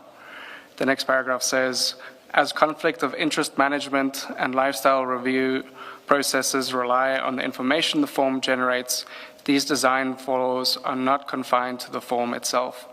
Without amendments to the disclosure form, the impact of the integrity management framework is limited regardless of how well downstream processes are administered. Before you move off that, speaking to the earlier discussion with Mr. Chaskalson about striking a balance between getting a form or a disclosure mechanism that gives you meaningful and useful information, and balancing that with not overly burdening the requirement on the declarant because of the problems that you've picked up if it is overly burdensome. Are you able to refer, or have you considered what you would say are best practice jurisdictions, where you say these seem to have struck the right balance that we can reference?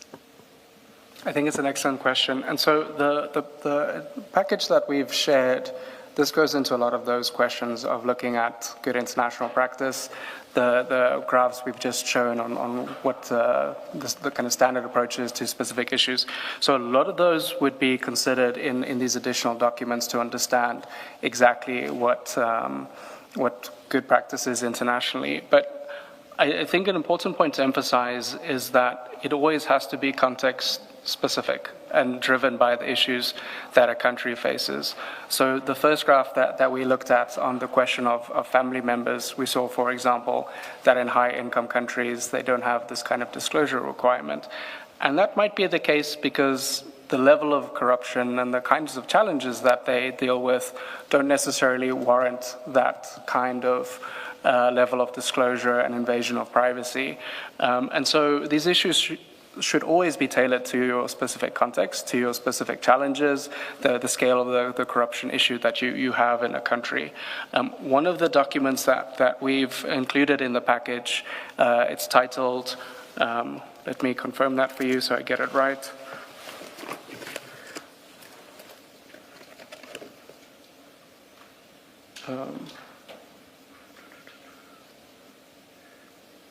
It's number 8. It is the start document. It's titled Asset and Interest Disclosure, a Technical Guide to an Effective Form. And this, I think, it sets out a really good explanation of the best practice guidance on what a form could look like, on the specific variables to consider, the types of information that one should think about. It is a very maximalist approach. So this particular form will, and the explanation accompanying it, will include every type of imaginable type of asset that somebody might declare. There's even mention of things like intellectual property rights, which might be relevant in some jurisdiction. So it is very, very expansive, this example, but you'd have to tailor something like that to the South African context to determine this doesn't make sense. We don't necessarily have to worry about that. But I think that there are some universal principles that I think make sense in every jurisdiction. And I think questions around beneficial ownership, the family member question, I think are particularly important and I think are very relevant to the South African context. Thank you.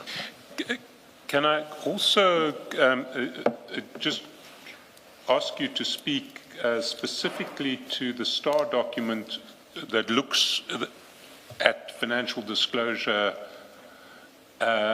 in South Africa,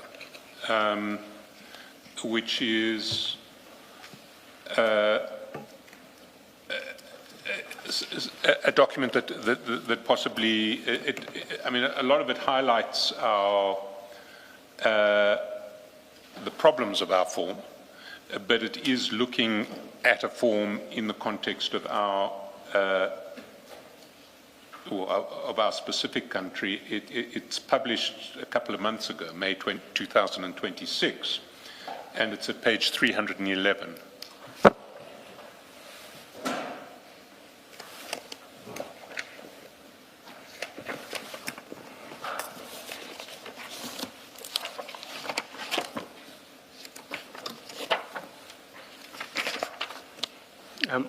So this document titled Financial Disclosure Form and E-Disclosure System of South Africa, this was an assessment conducted at the request of the Department of Public Service and Administration to both look at the form as well as the e-disclosure system and how it functions currently. So effectively what we've done in this report is the earlier documents I mentioned around designing an effective form to apply similar principles to the South African context to assess the current form against these international standards and good practice to determine what are some of the omissions in the South African context currently that should be considered and some of the priorities. So what I've done in the base document, the main note, is to really identify the most important issues that frame the overall context and challenges. But the second document on page 311, this gets into a lot more of the technical nitty-gritty according to each disclosure category to say these are the 2-3 additional pieces of information that one should ask about, for example, your property, your vehicle, etc., to have a more full form. And so this is, I think, when one considers, recommendations for reform or what this could look like in future, I think there's a lot of kind of more in-depth technical guidelines that we've prepared to share our recommendations tailored to the South African context.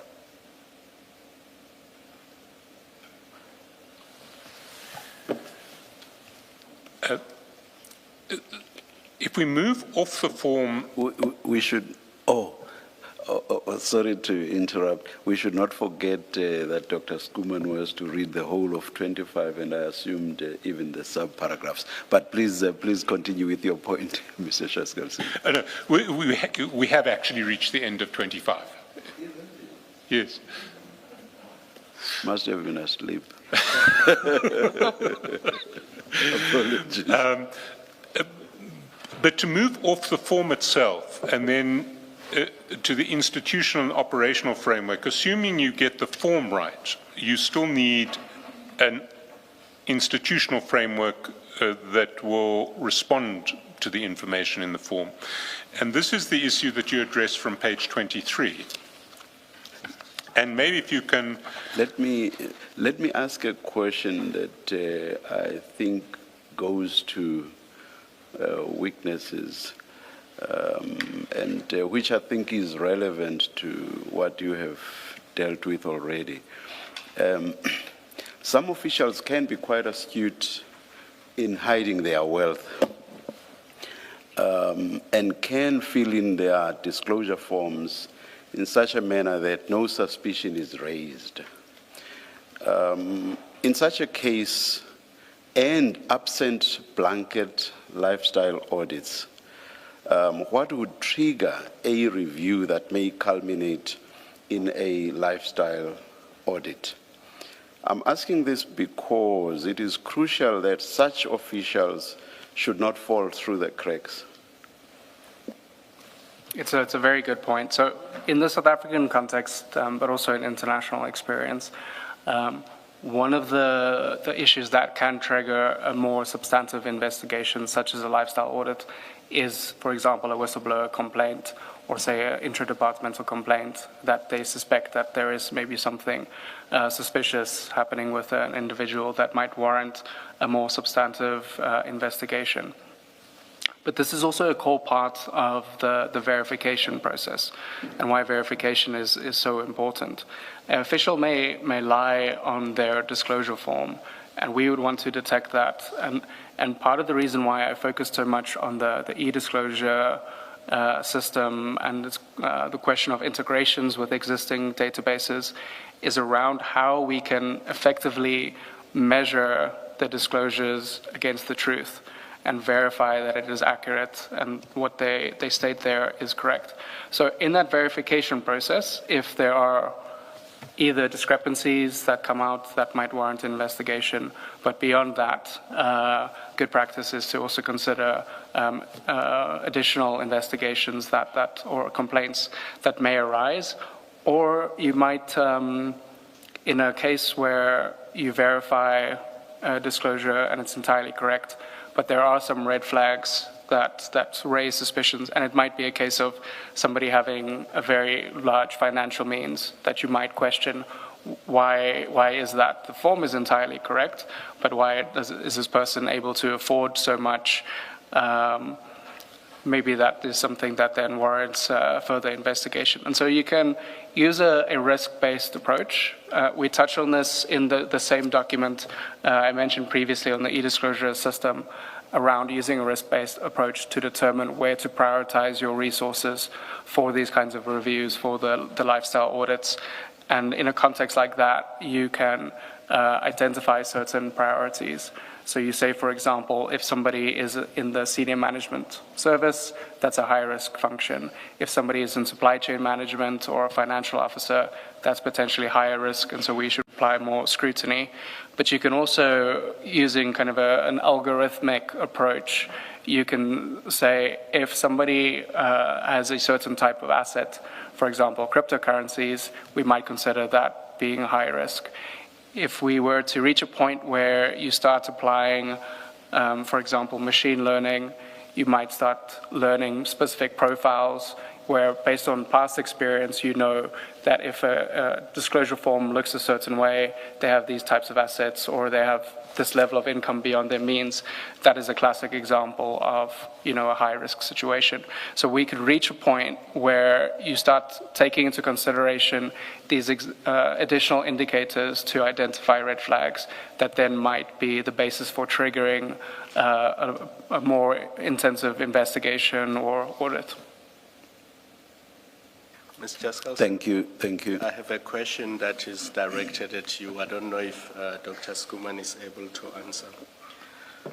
To what extent does the current system where senior officials get the security clearance, to what extent does it look at assets and ownership and interests in things outside of your normal employment?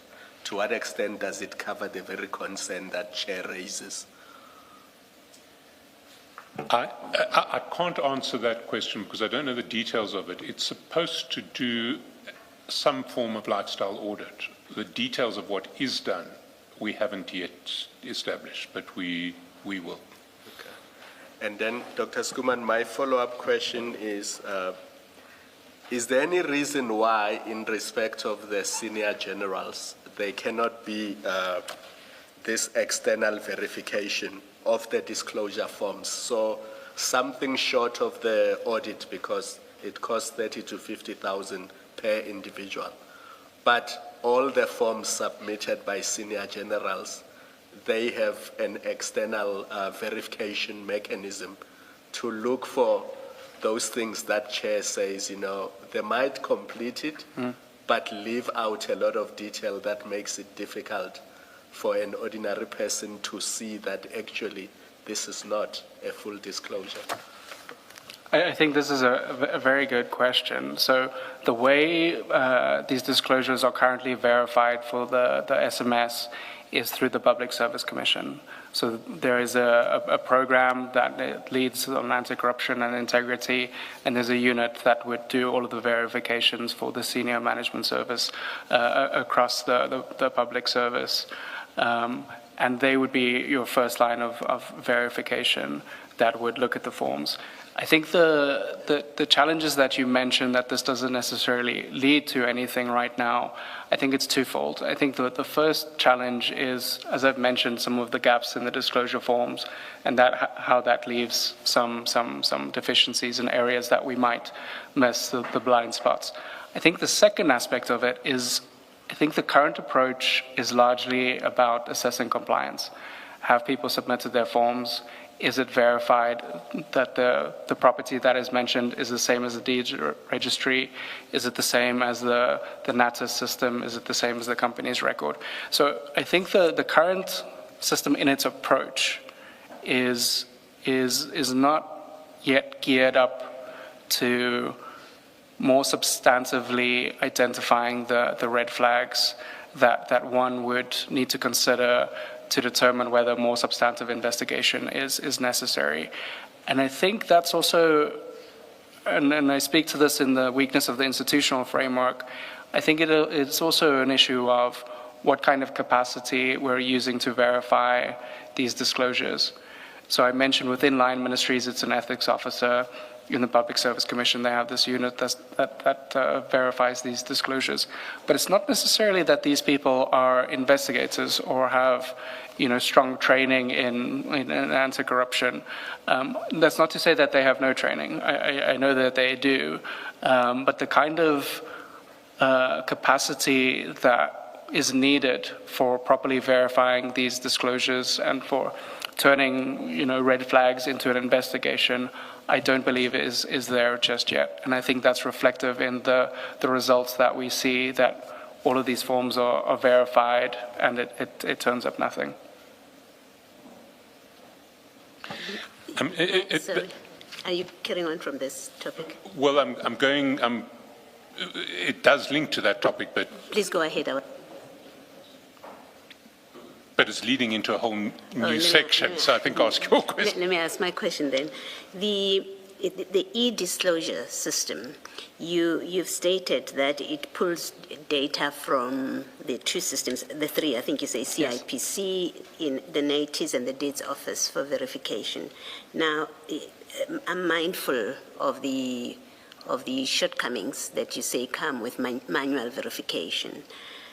What you haven't listed and maybe suggested is whether it should not be able to pull data from the SARS system. Part of the things that have concerned is that you get these indicators of wealth and income, and then it seems the most obvious question is, well, why has SARS not picked this up? Is there a reason that this cannot happen? The same cannot be done with the SARS system? I think it's a very good point, and this is something that I've definitely heard people speaking about in the public sector, and it's one of the issues that people think about often, and how that same kind of competency and systems and capability that you find in SARS, whether that could be applied to financial disclosures. The challenge of translating or using SARS's existing resources is that SARS has, in terms of its mandate, it's very restricted in disclosing taxpayer information, and that creates certain limitations. But the data that they ultimately use, that financial institutions are required to report to SARS, you could equally apply those same kind of standards to the financial disclosure function. And in fact, I understand the Financial Intelligence Center, that there is a bill that has been, I believe it's still being tabled for comment, that suggests that the FIC might have a future role in providing the data needed for financial disclosures. So I think that's a very positive development, and it's a space where I think it's very important to start filling in those gaps of what kind of data is needed to properly and fully verify these disclosures.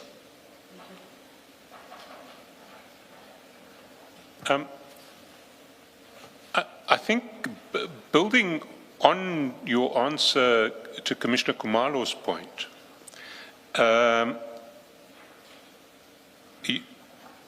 you deal at paragraph 26 with weaknesses in the current institutional framework and how this sort of process of verifying disclosures is dealt with in other jurisdictions. And maybe we can pick up there and go through the problems of the institutional framework as opposed to the disclosure form itself, and how that might be improved upon. So let me read paragraph 26.1, because it sets out very clearly what the current system looks like, particular to the public service. So it says, in the current framework, so this is the Public Administration Ethics, Integrity and Disciplinary Technical Assistance Unit in the Department of Public Service and Administration, sets the policy framework and provides oversight.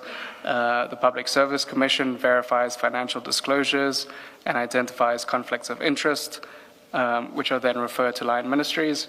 Ethics officers within line ministries conduct lifestyle reviews and verify disclosures below the SMS. The SIU proposes to lead lifestyle audits for all public entities, or this function is performed by external contractors, and any findings coming out of that are then referred either to SAPS or the Hawks for further criminal investigation, or to the individual line ministry for disciplinary action. Can I just stop there, Yes. just to clarify? You say the SIU proposes to lead lifestyle audits for all public entities. Would that be for all individuals at SMS level within public entities, come what may, or would it only be for those whose lifestyle reviews have thrown up red flags? What is the proposal? Because the ethics officers verify disclosures below SMS. Who deals with SMSs, which would be the generals to whom Commissioner Kumalo was speaking? So currently, within the Public Service Commission, they will verify the SMS, this is financial disclosures. The proposal from the SIU, and I'm hesitant to speak fully on their behalf, but effectively what they've proposed, and they've said this quite publicly, is that they would want to reach a point where there is a blanket proclamation that allows them to conduct lifestyle audits across the public sector, and that would then get around this current complexity around seconding officials to individual ministries to conduct these audits for them. And of course, if there were that sort of proclamation, then they would be acting as SIU with the powers, the information gathering powers that the SIU Act vests in them. I believe that's correct. So as I mentioned before, under these secondment arrangements, effectively, they function as if they were a member of that department rather than an SIU official. Sorry, I've taken you away from 26.2, but I think it's important to get to 26.2. Absolutely. So in 26.2, I effectively framed the same point from the previous paragraph to say that in most international examples, this kind of function would be in a single entity. And in South Africa, we've dispersed the same function across many different institutions that have a small part and small role to play in implementing the system. And this is only in the case of the public service, SAPs, etc., which follow the same framework. And that's also within the context of how we kind of have these different standards for elected officials, for local government, etc. And so I believe at a later stage, I mentioned the example of Botswana, but there are many other examples of this where this kind of preventative function is within a dedicated anti-corruption agency.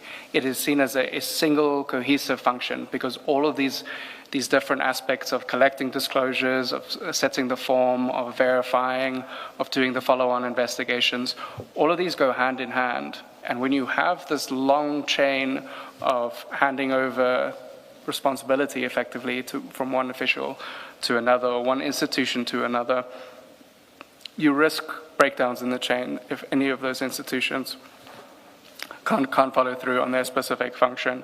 But you're also dispersing capacity across all of these different institutions. And so the kind of line of sight and responsibility for this function starts getting a bit muddled and starts getting a bit lost on who exactly is responsible for this, who do we hold accountable if the system isn't functioning, because currently it is so widely dispersed. Later I speak to the benefits of having such a function in one entity around pooling resources, having consistent standards, developing the right kind of capacity, having the right access to databases, for example.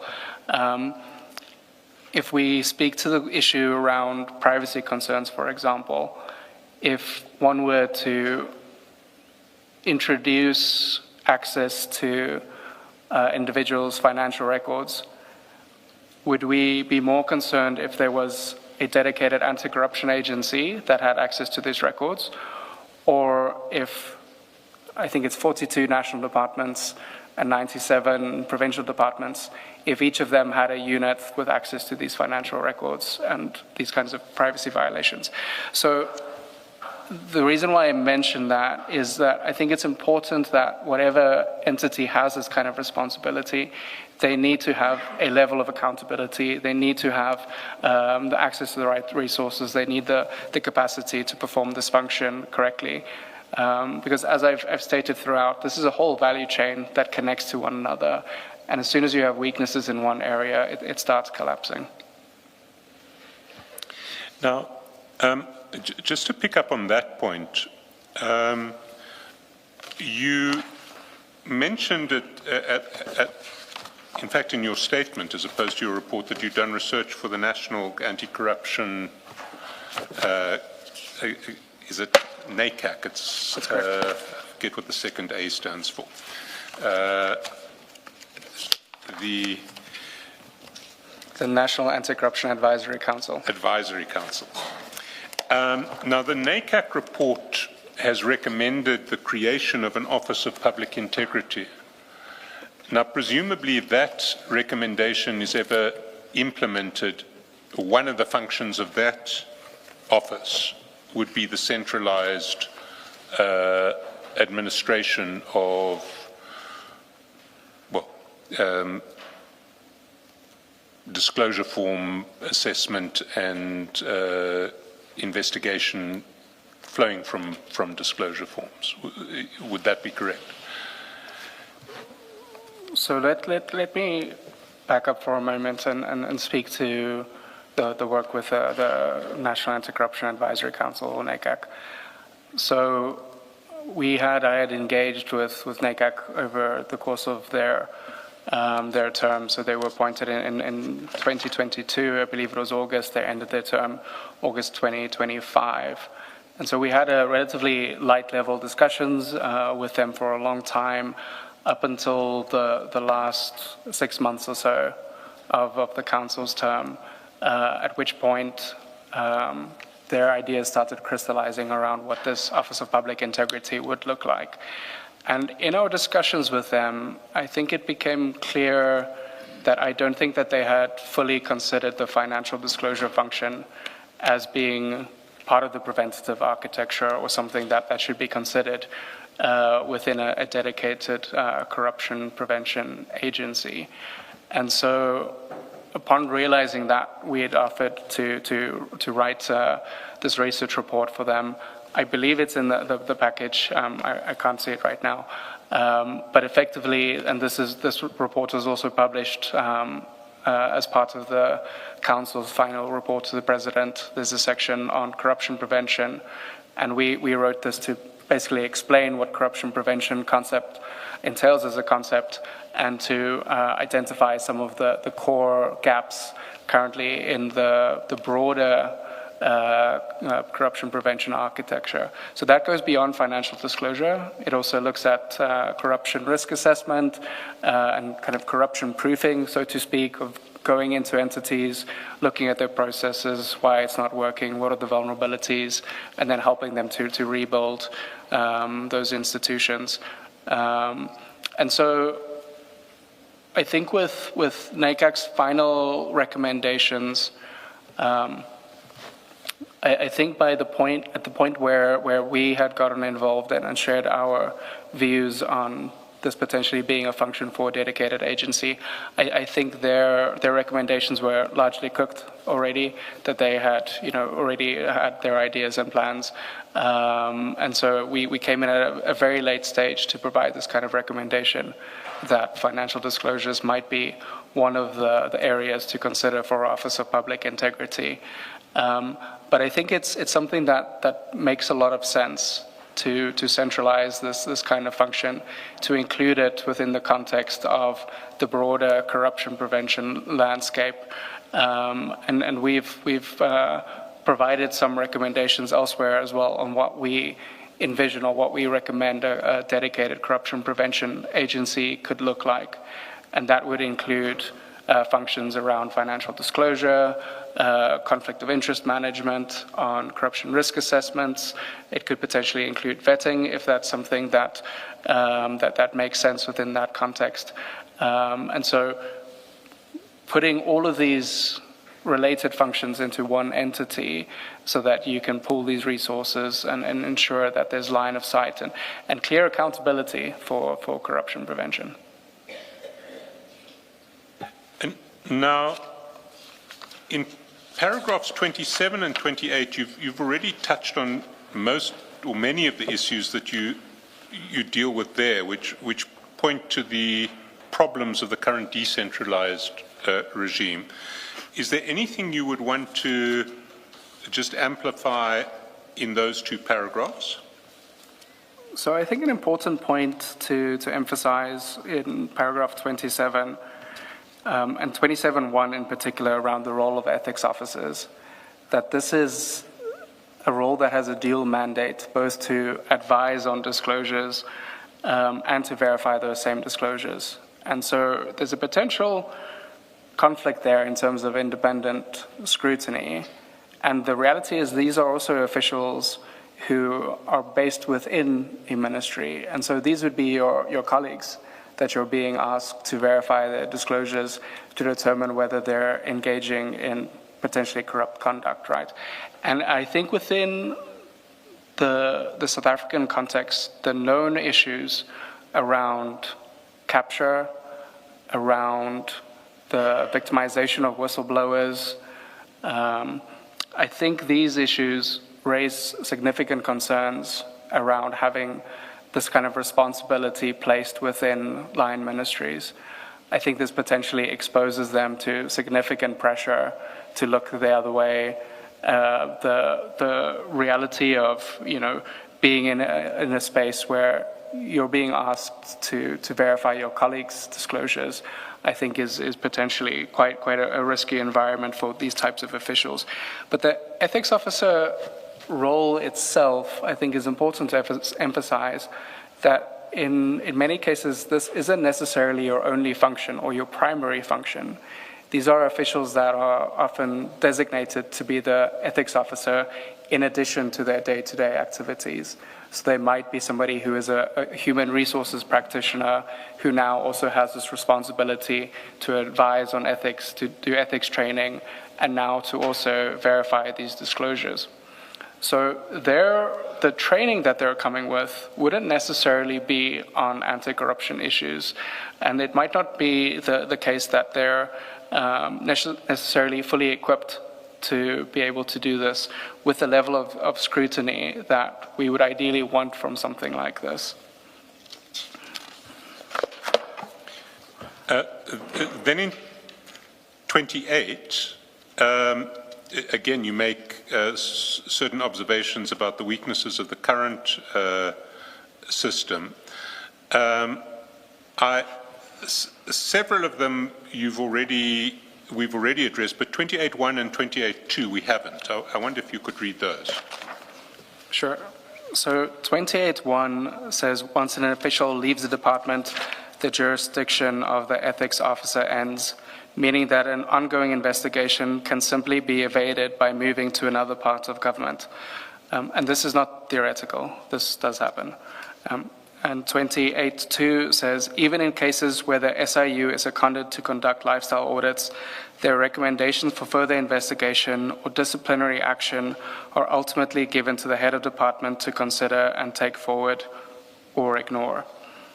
And this ties in with the final paragraph of 27 that you'll see at the top of page 25. Even with the ethics officers, they ultimately report their findings to the head of the department, so the DG, and further lifestyle investigation or disciplinary action is then at the discretion of the DG. So again, that potentially creates inconsistencies in how we apply the rules.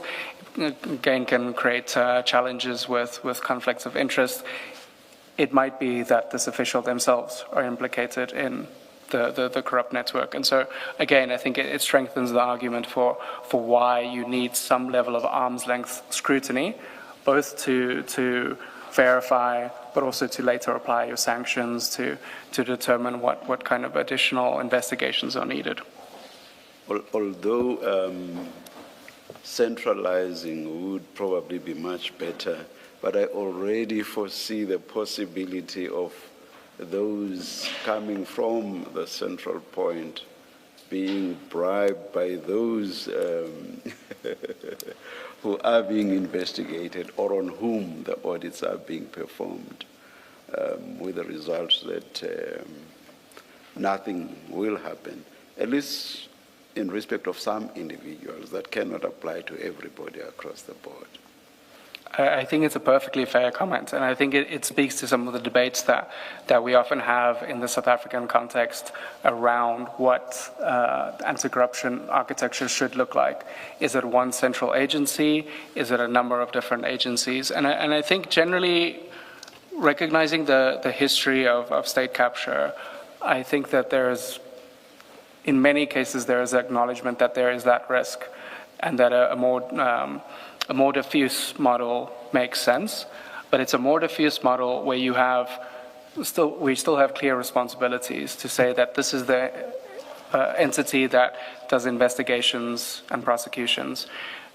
With the corruption prevention mandate, it doesn't necessarily have to go into that same entity that does investigations and prosecutions, but at least keeping all of your preventative functions within one dedicated entity, I think has a lot of benefits in terms of a lot of the issues that we've mentioned so far. And the one issue that I haven't talked about is the effect on oversight. If we have to oversee the efficacy of this framework across all of these departments and ministries, it's extraordinarily difficult. If we have a single entity that can report on the performance against these metrics, we have a much clearer line of sight of what's happening. We know who to hold accountable. And in terms of your question on capture and bribery, these are things that can be insulated against, right? That we have certain integrity measures that are applied to people to ensure when we're recruiting people to a dedicated agency that we have vetted them.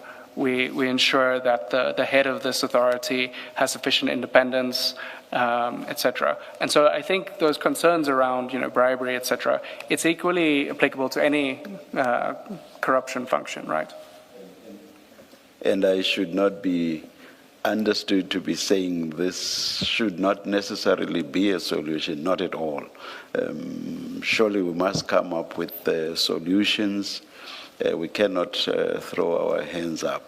We're just raising it as a possibility. And I'm by no means saying, we can't go there, not at all. And I think it's to reflect on that, I think it's a good point that there are lots of different models that can work. But what I think we have to recognize is that the current model is not working, and that something needs to change. Yeah, I mean, also the reality is that wherever you have human beings, corruption always inheres. And we cannot say, let's not try to come up with solutions. It always inheres, whatever the setup. Is there or what would be the argument or an argument against centralizing this function within the Public Service Commission? I really like this question.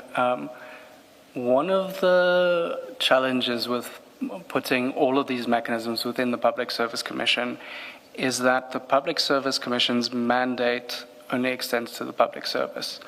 So if we want to apply the same levels of scrutiny, independence, and sanctions to, for example, elected officials, to people within the judiciary, etc., the Public Service Commission's mandate would not be able to perform that kind of function. And so everything that I've been saying about the gaps, the weaknesses in the public services framework, I think that equally applies to the other sectors, right? The elected officials, local government, etc. And so what you'll often find in many jurisdictions is that you have one consistent framework that everybody applies to and that everybody reports to the same entity, and having that level of independence then really helps to apply the same sanctions consistently, and that can then extend to your elected officials. The last big topic is sanctions, and possibly, well, not the most important. I don't want to say it's the most important because they're all important, but it is a particularly important section. You pick up on that at page 26.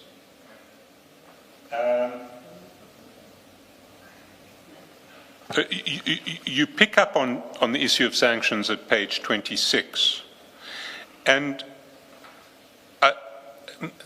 well, maybe if you can read paragraph 29, because it speaks to just a system that isn't working. Yeah. So I think paragraph 29 effectively summarizes a lot of what I've said. So it states that the gaps in the financial disclosure forms requirements and the vulnerabilities of a weak institutional framework help explain why no misconduct or unexplained wealth has been detected among SAP's officials over the last 5 years. However, even if any discrepancies, conflicts, or unexplained wealth were to be detected, the policy framework for issuing sanctions against officials lacks teeth. Again, follow-up is decentralized, creating the same risk of capture, of pressure by colleagues, or of officials themselves being involved in corrupt networks. This delegation of authority allows for inconsistencies in applying consequence management based on the individual discretion of heads of departments and hampers effective oversight across 42 national and 97 provincial departments.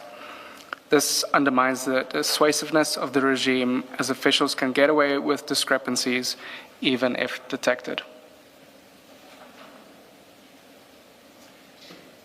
You then speak to the limited nature of the sanctions in paragraph 30. And again, maybe if you can read paragraphs 30.1 and 30.2. Let me read 31. It says, sanctions range from verbal warnings, written warnings, suspension without pay, or referral for disciplinary steps. Only a single dismissal has thus far been reported in the public service over the last 2 years. So can I just clarify what you're saying there, that in relation to disclosure issues, false disclosures on the form, refusal to disclose, failure to disclose, there has literally across the entire public service only been one dismissal in the last 2 years? That's correct, but I would like to extend that to say that this also includes your lifestyle reviews, your lifestyle investigations. So even when you've been disclosed, you've been caught out through a lifestyle audit across the entire public service, one dismissal over the last 2 years? That's as reported by the Department of Public Service and Administration. Then you make the obvious point in 30.2 that the impact of a disclosure system is linked to the sanctioning regime, which has to be effective, proportionate, and dissuasive. You make the point that we made already, that the SIU, when it's brought in to conduct the lifestyle audits, doesn't get the statutory powers to gather the information. But you address the issue of sanctions more systematically in paragraph 31, and maybe if you can take us through paragraph 31. Sure. So 31 speaks to disclosure-related sanctions are crucial for compliance and accurate submissions. If there are no sanctions for non or late submission, or they are not dissuasive enough or properly enforced, compliance with the submission requirements will be disincentivized. Similarly, a lack of sanctions for false or incomplete disclosures will make the system ineffective and lose credibility in the eyes of declarants. So most countries have such sanctions in place, and they can take many forms. And I'll speak to some of those potential sanctions. But overall, sanctions should be proportionate to the offense, and disciplinary action or fines may be more appropriate for minor offenses, such as late disclosures, while still providing opportunities for offenders to offer explanations for late or non-submission. So can I then at that point take you to one of the reports which has a survey of sanctions across the world for late disclosures and non-disclosures? And that's at page 349.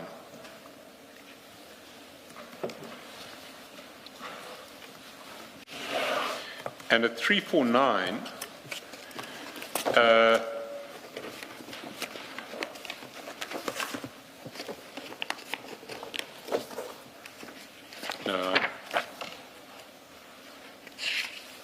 sorry, 351 is probably a better place to start because it's there in tabular form, which is, if you're not patinated, it is at page 8 of the how to put in place effective sanctioning provisions for financial. Do you have it? I have it.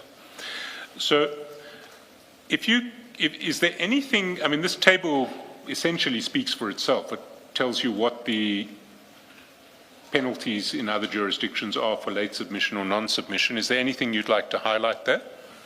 So maybe I can speak to the document first. So the document is titled "How to Put in Place Effective Sanctioning Provisions for Financial Disclosure-Related Violations," the subtitle being Note for South Africa. And so this is one of those cases where we had prepared this specifically for the Department of Public Service and Administration to share guidance on what disclosure-related violations might look like. The key point here being that this is a very important aspect of the system to ensure that you have these credible measures in place. And so we have in this document, we have a few tables that provide examples from different countries on what this can look like legally, to very particularly specify, for example, what the offense is for non-disclosure or for late submission. And the reason why that's important is that it helps with standardization, and it removes some of the issues around the kind of discretionary nature of how to sanction an official if they have any kind of misconduct related to non-submission or late submissions. In the current system, this would be an ordinary disciplinary process because we don't have the same kind of sanctions in the public service regulations. So you would be effectively held, you would be disciplined for not following the public service relations without the consequences or the scale of the consequences being specified.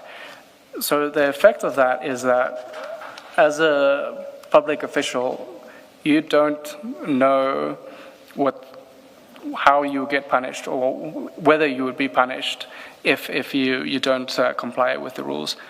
I'm less worried about submission, non-submission in the South African context, because I think at the point where the system is now, there's a very high level of compliance, and I think that's a very important first step to getting a system like this working. In some of the other countries where I work, I was in Botswana 2 weeks ago. I have a call with colleagues in Lesotho tomorrow, where their primary challenge still is to get everybody to submit on time. We've reached that point where people are complying. We saw 100% compliance in SAPS, for example. So, and I think we should give credit to the various departments that are involved in this for getting to that point of compliance. I think some of the other violations that we might want to consider, I think is really where it starts getting very important to have the right kind of sanctions in place. Well, then let's move there, because you deal with false declarations or incomplete declarations at page 28, paragraph 32. And there, the same document to which we have been referring has a series of comparative sanctions in a table that starts at page 357. Again, is there anything that you would highlight in relation to that table or the issue more broadly? Sure. So I think the main point to make here is from 357, the examples from around the world of what this looks like in terms of an offense. In many cases where you will find that false disclosure itself is regarded as a criminal offense. And it's a relatively low bar to be able to prove that you did or you didn't submit the form in the first instance. Incomplete disclosures, I think, is an important part of that as well. What we mean by incomplete is effectively there are assets that you haven't disclosed. So when we're in that verification process, we compare this to what we have on records elsewhere, and we find a particular instance where you haven't disclosed a vehicle or a house. You might have opportunity to explain why, what those discrepancies are. But currently we don't have any kind of criminal or strong disciplinary sanctions for if we do find some kind of a violation. We would just send that to a disciplinary process. So in effect, you have very little dissuasive measures to deter people from submitting false disclosures.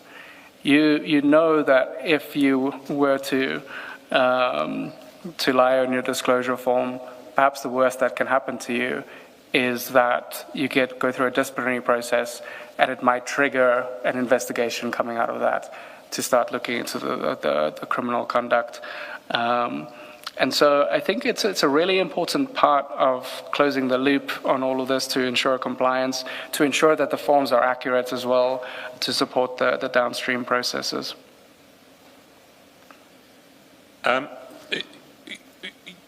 You then in paragraph 33 get to the sanction that would really bite, which is asset forfeiture.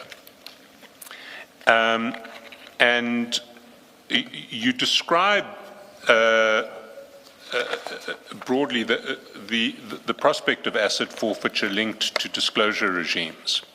Maybe if you can deal with what you say, you can address the issue that you raise in paragraph 33, but I'd like, if you can, also to link that issue to the unexplained wealth order regime that one sees in other jurisdictions. I'm not sure if you are able to do so. If you are, that would be great. Sure, I can speak to this.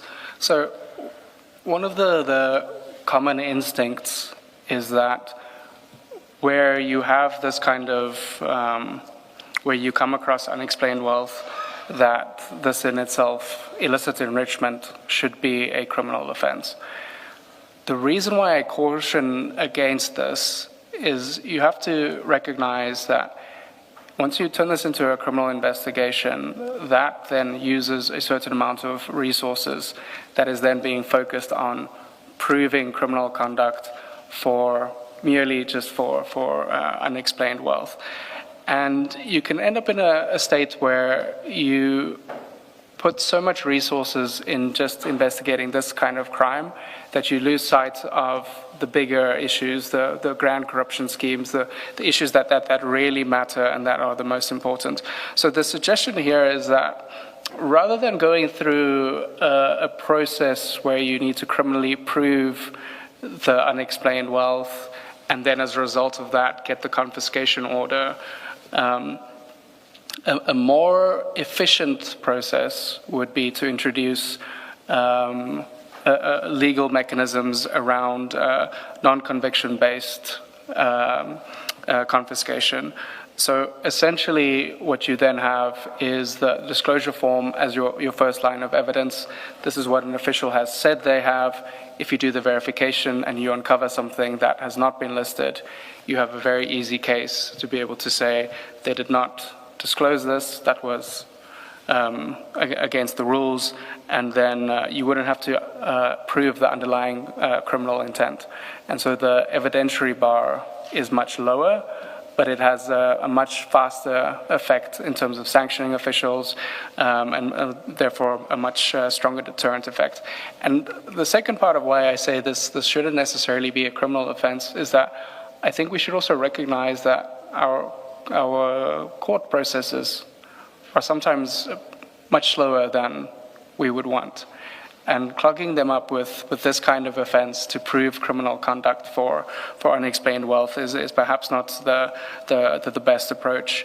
And I think we can use, for example, the SIU's special tribunal as an example of a civil process that is much more efficient at doing something like this for this kind of confiscation or penalties. And so my suggestion is rather to focus on these kinds of administrative or civil penalties for non-conviction based confiscation.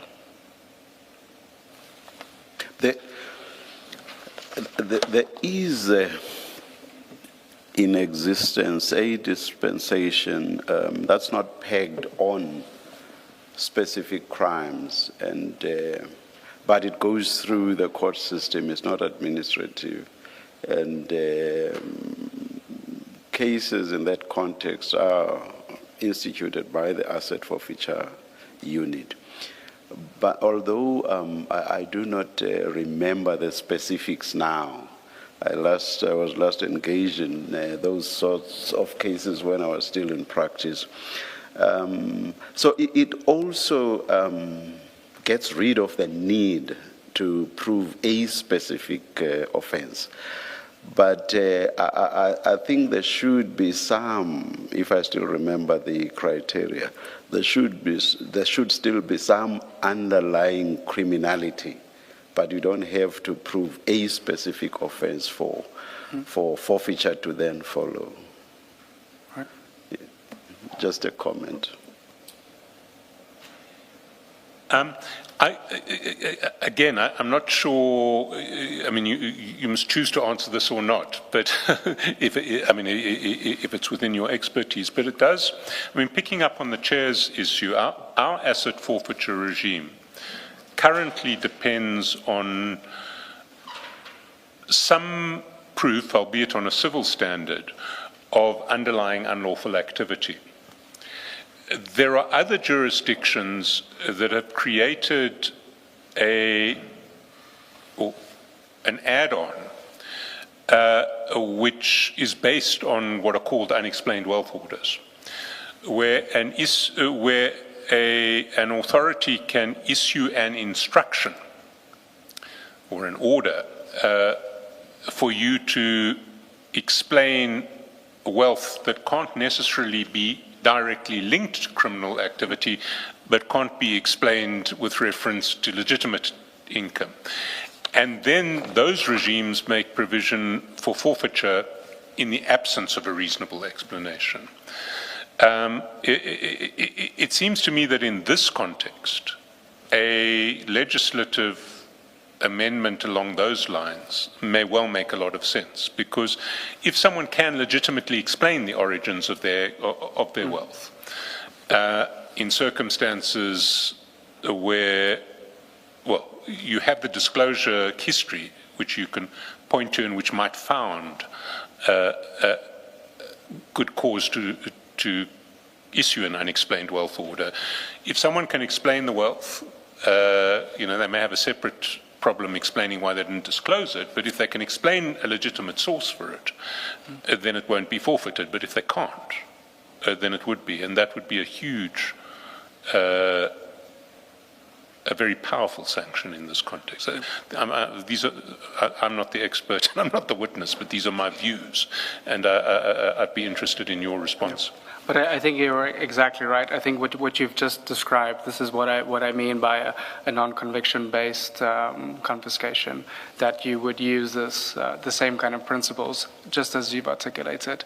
It might just be a different kind of wording to talk about unexplained wealth order, but effectively, as you say, this is something that you could measure against what has been disclosed. If they can't explain something, they can be punished on that basis. Well, it wouldn't necessarily be punished. It would be the confiscation of wealth that cannot be explained. Now, from page 29, you pull together essentially your conclusions and recommendations for change. Before we get to page 29, it may be useful just very briefly to go through the various detailed reports, but not in detail, just to explain at a very high level what each of these reports that are attached in the bundle address, because at a later stage when the Commission has to look to recommendations, it should understand what issues are being addressed in each of these reports, so that if it wants to look for a particular issue, it knows where to look. Sure. So I should apologize to the Commission, because this is a very thick bundle of documents that we've shared. I think in one of the cases it might be a full book. It's almost 150 pages, but I think it's an excellent resource. And so what we've shared as part of the bundle is a combination of documents that look at these types of issues at a more global level. So I mentioned at the start of the hearing the Stolen Asset Recovery Initiative, and this is a group that have done a lot of work on understanding what this regime looks like internationally. And so there are particular kind of global research reports that have been shared in the bundle, looking at things like what an effective form should look like. There's a document titled Getting the Full Picture on Public Officials that sets out kind of a comparative standards across the board for the whole system. And so the graphs that we mentioned on public disclosure of family members, for example, those are things that are captured in this document. Sorry, can I just for reference purposes, Getting the Full Picture is a document that starts at page 122. Before Getting the Full Picture, we've got the document at page 82, Asset and Interest Disclosure, Technical Guide to an Effective Form. That's at page 82. Can you just briefly give a kind of 1 minute explanation of what that document is trying to do? Sure. So asset and interest disclosure one on 82. This is the form or the document I mentioned that speaks to what an effective form could look like. So this gives intensive details on all of the different types of categories one might need to consider, the specific information that is relevant within a category. So I mentioned, for example, beyond understanding that a person has a vehicle, you should know when it was acquired, through what financing means, etc. So this gives a lot more detail on what a form could look like practically. Then at page 271, there's the document Automated Risk Analysis of Asset and Interest Declarations of Public Officials. Again, can you just give a very brief outline of what's being addressed there? Sure. So this is another one of these kind of global research reports that provides guidance on what an automated asset and interest disclosure system could look like, and what kind of risk analysis one can perform. So it gets into some of these issues around fully maximizing the use of a digital system, potential red flags that one could look into that could be applied to the South African system. And then 311 is where you start, or where the documents start addressing South Africa specifically. 311 is Financial Disclosure Form and E-Disclosure System of South Africa. And that's the document, in fact, that we've spoken to already, but just again briefly to summarize what it addresses. So this document serves a dual purpose. It both looks at South Africa's current form and evaluates some of its potential gaps and areas that it can be improved. And then it looks at the e-disclosure system as well, and provides some recommendations on how data should be captured, on how you could fully automate some of the verification functions, how you could introduce the kind of automated risk assessment of declarants' profiles. Page 344, how to put in place effective sanctioning provisions for financial disclosure-related violations. Note for South Africa. So this one was prepared specifically for the South African context to identify potential options for introducing sanctions mechanisms. So a lot of the issues that we've just discussed, but it also provides a list of international examples, drawing on their laws to give examples of what this can look like within a legal framework. Then on 364, a short document entitled Reform of the Financial Disclosure System in South Africa. So this was the first document that we had written looking at the whole framework comprehensively. So it's very short. It provides effectively just a summary of how the current system works and some of the initial shortcomings. So it's at quite a high level, and the documents that we've just mentioned, I think, gets into a lot more of the technical detail on areas for improving. But this one, it's a bit more at the institutional level, how the framework could potentially address some of the fragmentation. And then at page 369, there's a document that we haven't touched on yet, which is called Preventing and Managing Conflicts of Interest in the Public Sector. It's a G20 document, as I understand. It was prepared for the G20 Anti-Corruption Working Group. Can you briefly, and again briefly because this is another book, sure. Describe what's being addressed here? So this document is something that was prepared in collaboration between the World Bank, OECD, and UNODC.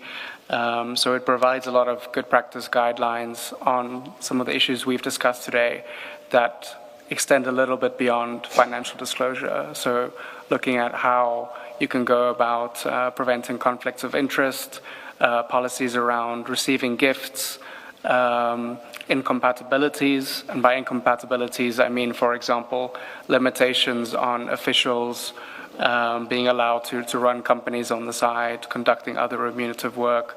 There are other aspects around kind of pre- and post-employment that you might want to think about. in terms of the kind of conflicts of interest that can raise or misconduct. And so it's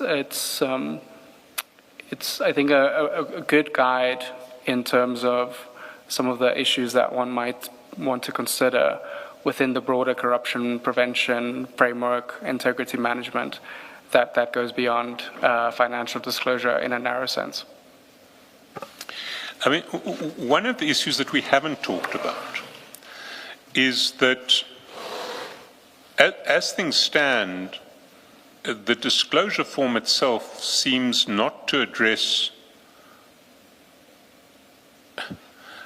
not tied to any sanctions relating to performing substantial work or deriving substantial income from outside your official employment. And are there, first of all, are there rules that you're aware of in South Africa that govern that? And second, what are international best practices in relation to senior public service managers and outside work or outside remuneration?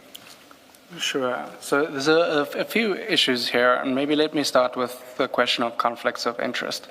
So one of the ways that the disclosure form is used currently is to identify potential conflicts, and that then being primarily whether an individual owns a company, or is the director of a company.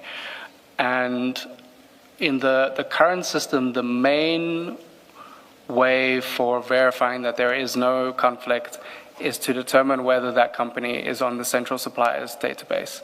So these are companies that that get government procurements, that tender for procurements. And this is one of those instances where there is existing rules around incompatibilities. So I believe it's the Public Administration Management Act that introduces this restriction, which effectively says that public servants, the public sector, is not allowed to do business with the state. So this is one of the checks that's currently being performed to determine whether there are any conflicts of interest. Coming to the question of SAPs, in the parliamentary questions, there is this response where the acting Minister of Police mentions, I believe every year it was around roughly 30 changes, potential conflicts of interest that were reported by the Public Service Commission among the senior management service. And effectively, in most of these cases, what it would be is that somebody owns a company. The Public Service Commission checks that against the central suppliers database. It determines that they're not getting government contracts. They say that's fine. They then report that to the executive authority, that being the minister. So in terms of both the public service regulations and the SAPS's employment regulations, they're both very similar, that when it comes to potential conflict of interest, the authority rests with the minister to determine whether this is a genuine conflict. So we need to, when we talk about conflicts of interest, we need to recognize that there's a difference between potential conflicts that could become actual conflicts. And I use the example of, doing business with the state. That is an actual conflict. Owning a company is a potential conflict that might, at a later stage, put you into a place where you find yourself having a very direct conflict between your official duties and your own private interests. And in cases where this kind of potential conflict arises, in terms of the relevant regulations, the executive authority is supposed to appoint a panel of at least 2 persons to consider the interest and provide independent recommendations on what should be done. The regulations are a bit thin in terms of what the potential solutions are.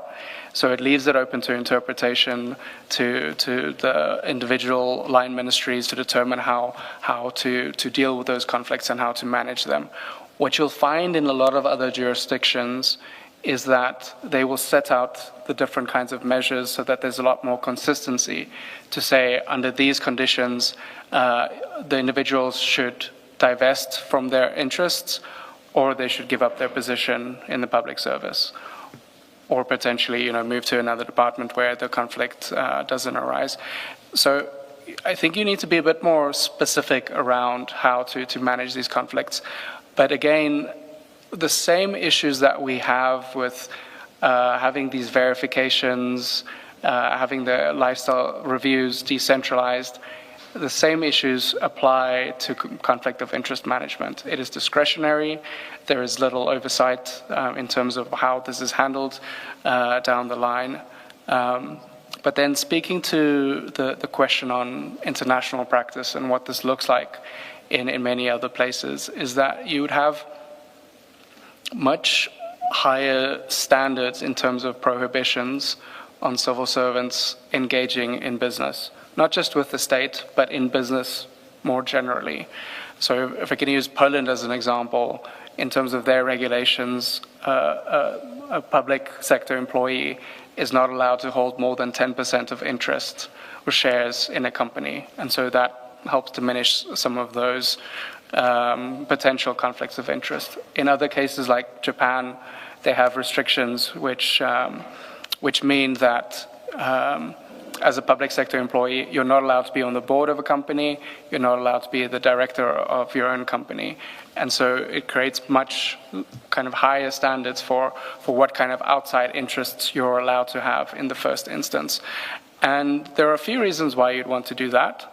It is about maintaining perceptions around impartiality, around public sector integrity. But it's also a question of how these outside interests can, I think, A, distract you from your core business. If you're doing other remunerative work or you have a company on the side, where is your focus? What does your day look like? How much time are you spending on these outside interests?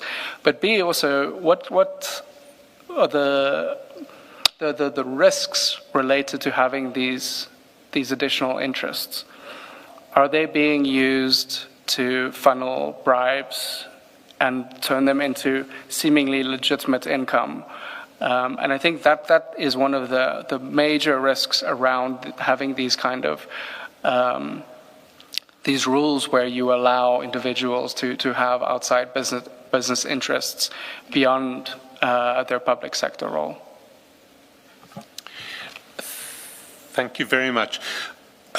We've reached, we have to end very quickly, and because we have another witness coming after lunch, but your conclusions are really tied together from pages 29 to 33. And I mean, the conclusions speak for themselves, so I'm not going to ask you to read those pages, but is there anything in there, if you had one last word, what would your last word be to this commission? It can be more than one word. It's a big question. I think a lot of the recommendations we've already discussed in pointing out some of the weaknesses of the current approach. I think the main message I want to drive home is that a lot of the fragmentation and weaknesses that we see in the current framework are a result of incremental attempts to improve the system. If we use the example of the SIU trying to fill in this gap to conduct lifestyle audits through secondment arrangements, this is an interim measure. I think the use of the Public Service Commission as a verifying agency is also one of these examples of a somewhat interim measure.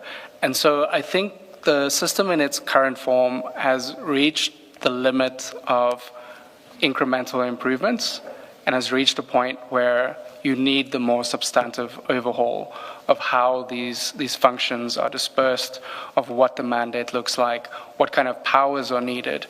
And this is, I think, where it feels to me that the only conclusion, looking at the deficiencies and gaps in the current system, the only conclusion is a substantive overhaul. that involves some kind of a dedicated corruption prevention agency, whether that is the model proposed by NACAC that builds on the SIU, is open to debate. I think people can have views on what the optimal model is. I think they have some great suggestions, but I think that there's more detail around the particular functions that still needs to be refined to understand how to overhaul the system so that you have a more cohesive institutional framework. And so that's, I think, the kind of closing point that I'd want to drive home, that incremental improvements is just not going to be enough. This is really a major overhaul that's needed. Thank you. Thank you very much. Can I just ask the question? It may well be it's in one of the reports. We haven't had the benefit of looking at these reports. Has the work that you've done for South Africa in particular gone so far as to identify, for example, where you say these kind of, given the current regime, you would need these kind of legislative changes? I'll give you an example. One of the weaknesses that you identify is in this fragmented arrangement that pertains now is disciplinary action. An investigation is done, a review is done, a problem is picked up, and then it still must go to the head of department or human resources to make a decision whether to discipline or not. And often that's where things die. You know, they end that. We've seen some cases like that here in a different context. And yet there are appropriate cases where that is prescribed by law as matters stand. And so my question is, from that context, that have you gone so far as to identify what changes would need to, legislative changes in particular, would need to be in place to address some of the problems that you have diagnosed? Have you gone that far? So in many of the cases, the documents that I've mentioned that are written particular to the South African context, it's both a diagnosis of the challenges. It introduces the international examples of how such measures are implemented in other countries, and will usually end with recommendations for what can be done. A lot of that it's particular to, for example, like you mentioned, the sanctions issues, but we've also worked on our suggestions for what we believe a dedicated corruption prevention agency could look like. And it builds on NACAC's recommendations to add on some additional functions in terms of financial disclosure, conflict of interest management, etc. And that is something that can be shared with the Commission if that's something that you would like. If there are other areas that we haven't covered, we'd of course be welcome to or happy to provide additional details on some of the areas that I maybe didn't speak to today. Thank you. Just picking up on that question, very specifically, if you are going to share that material with the Commission, it would be very useful to ensure that all documents essentially flag legislative changes that would be needed, or existing legislative provisions that would have to be made subject to whatever is being recommended, so that we have a more detailed sense of what the existing legislative architecture is that would be affected by changes in this regard. Mr. Skilson, 367, this reform document, does it not address Commissioner Baloy's question to some extent? Not. So it starts on 364, but the recommendations on 367 have the legislative changes that need to be effected. So, for example, item 2 talks about considering adopting a standalone act that will replace piecemeal regulation and encompass essential elements of the new disclosure system. And then it sets out. I mean, it does in certain respects, but I mean, if one takes the specific question raised by Commissioner Baloy, I doubt you could ever have a standalone act that would deal with internal departmental disciplinary matters without engaging with the existing legislative framework quite carefully.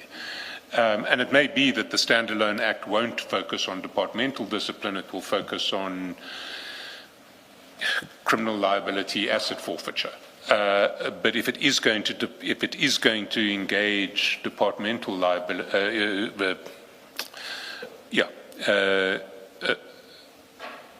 labor matters and disciplinary matters, there is a world of other regulatory legislation and indeed parliamentary legislation with which it might have to engage, which we don't necessarily have at our fingertips, and I suspect Dr. Skuman would be more familiar with. There will be another, I mean, we're hoping to have a witness from the Public Service Commission to come as well, and also in part to respond to Dr. Skuman. And that witness, of course, would probably have that legislation at his or her fingertips. We will make sure to raise it in advance. But I mean, the more guidance we get in relation to these sorts of issues, the better, I think.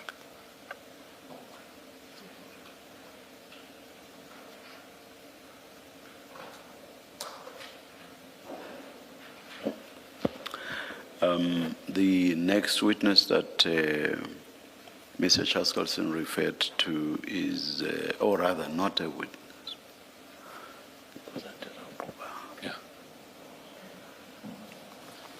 The next testimony we are going to hear relates to Major General Khan, and as already directed or ruled, that's going to continue in camera.